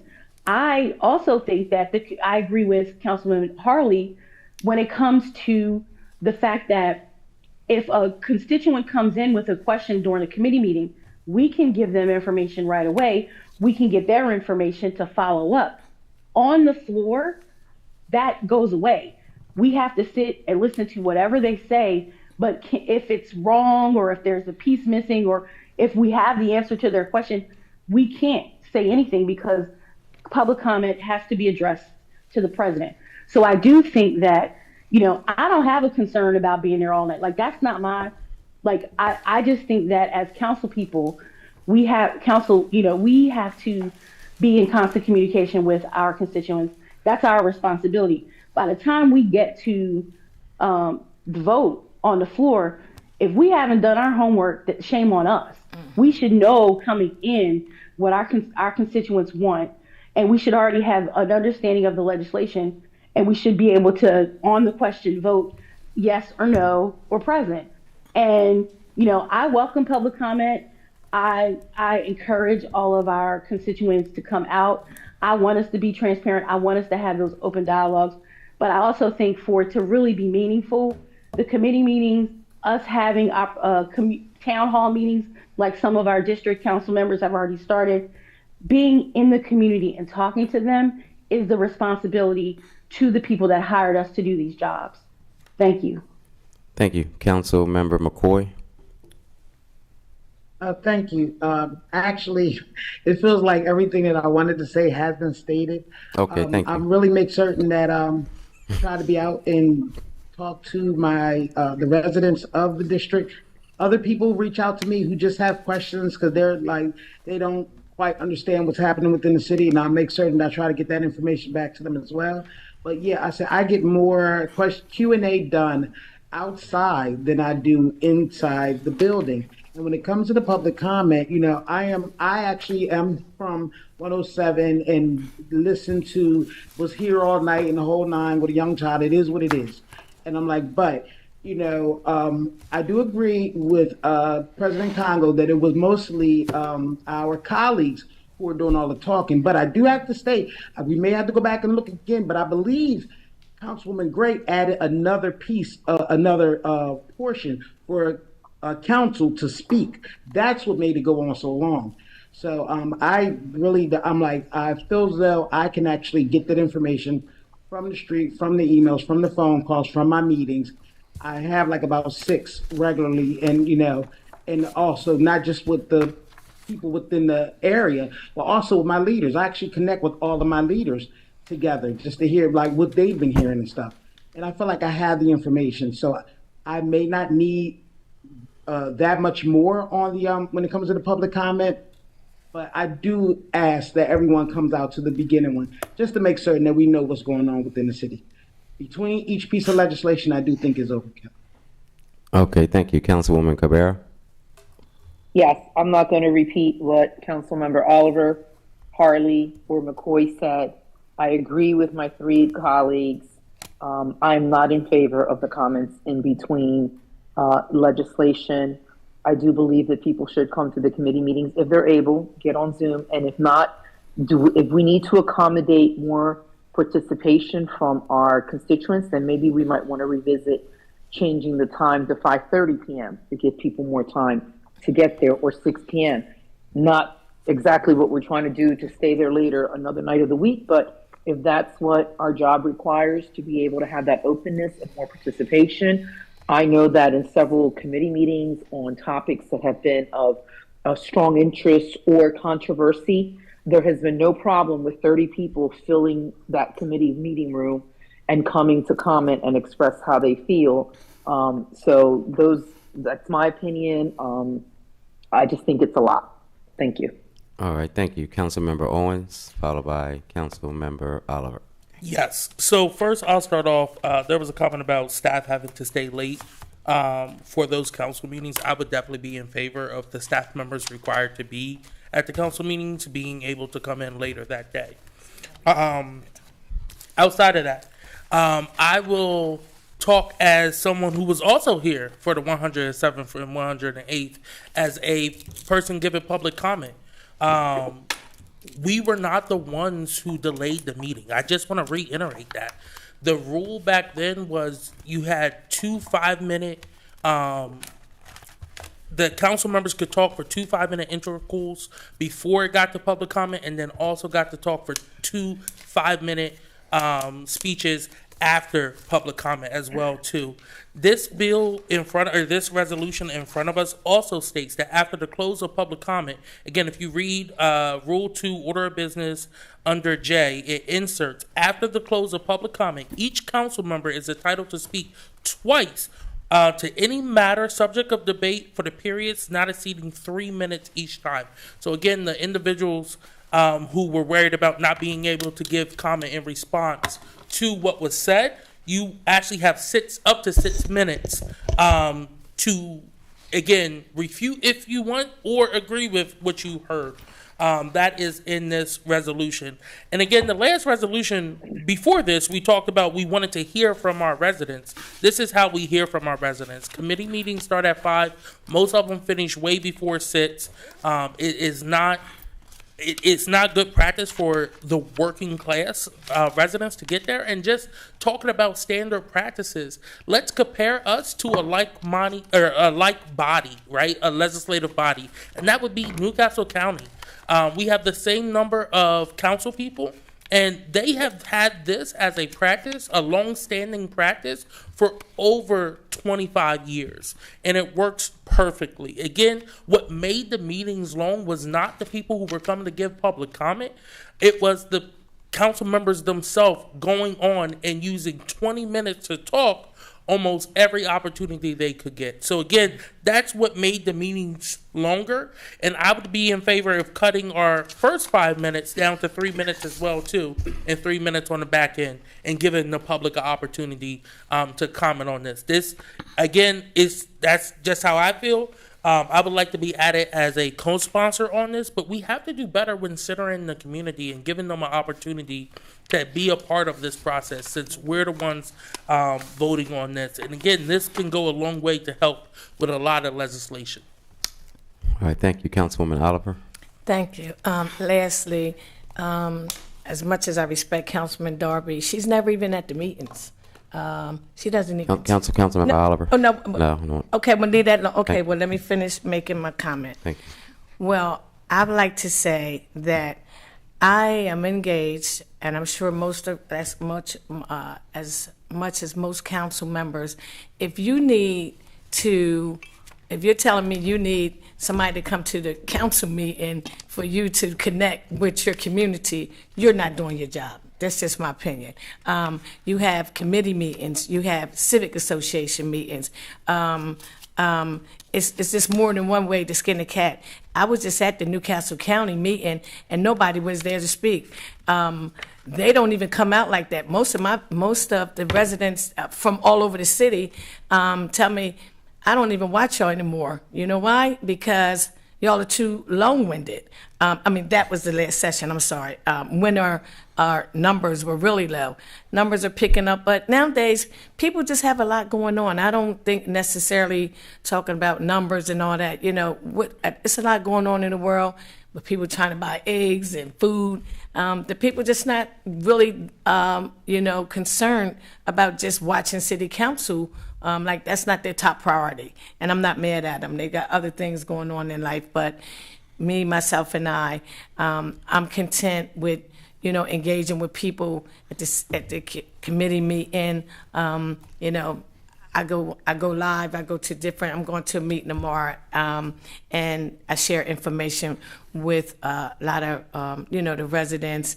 And the residents, a lot of my residents, they're just older. It's not that they're not interested, but they're older, and they just prefer to come out to committee meetings. And I just bring back the information and try, as a legislator, to put in legislation and just follow up with them like that. So, I'm not against nobody's, this is why we're here, just to have a debate. But to me personally, I'm not interested in changing nothing to say 5 less, whatever.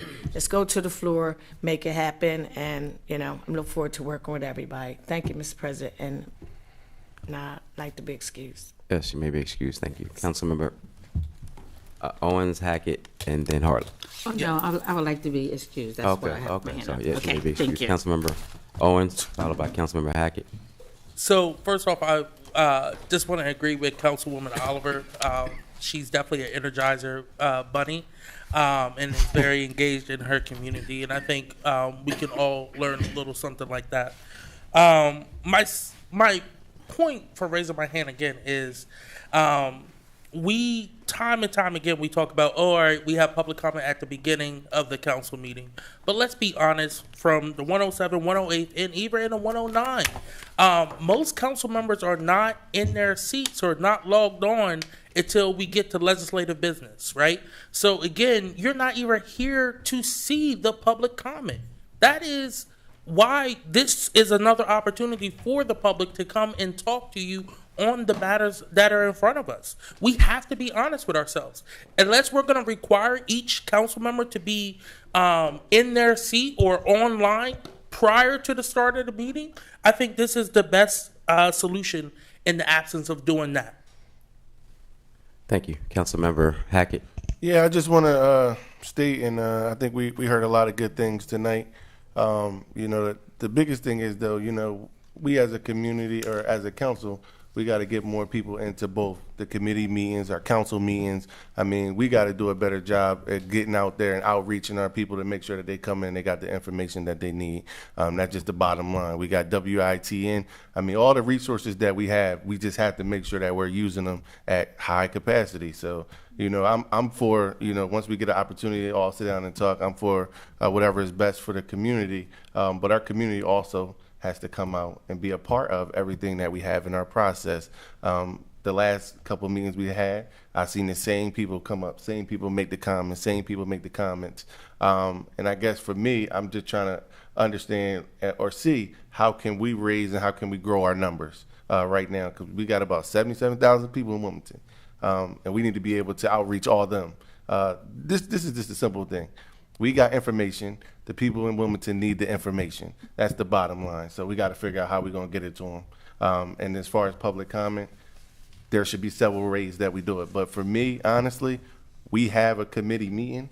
And with that committee meeting, I'm not sure if we can push that time back to 6 p.m. so that maybe people that are working that have to pick up their kids can then come. But we can explore, so many different options. So, that's all for me. All right, thank you. Are there any questions or comments from the public? All right, seeing none. So that that does conclude everything that was on the agenda. We right now, if anyone on council has anything other than we discussed as pertinent to matters of city council, you may speak to that. See no hands raised. Councilmember Yeah, I do have a hand raised. While we sit here and we talk about so many different things, these are like housekeeping things. I just want to put it on everybody's radar that we getting ready to walk through the budget, and this is my first budget as a new incoming member. So this is important because one of our most important responsibilities is making sure that we thoroughly go through this budget for our constituents. So, you know, we could talk about a whole bunch of different things, but I hope everybody's top of mind is the budget for our city of Wilmington. So, All right, thank you. Anyone virtually? No. All right, again, I want to thank everybody who came, was with us in chambers, in the committee room. I want to thank everyone who tuned in virtually. And if any of us on city council or any of our staff can help you in any way, just please call us at 302-576-2140. Again, our number is 302-576-2140. And with that, I will accept the motion to adjourn. Motion to adjourn. So moved. It's been moved in second. All in favor signify by saying aye. Aye. And Aye. opposed? Motion carried. Meeting adjourned. Thank you, everyone.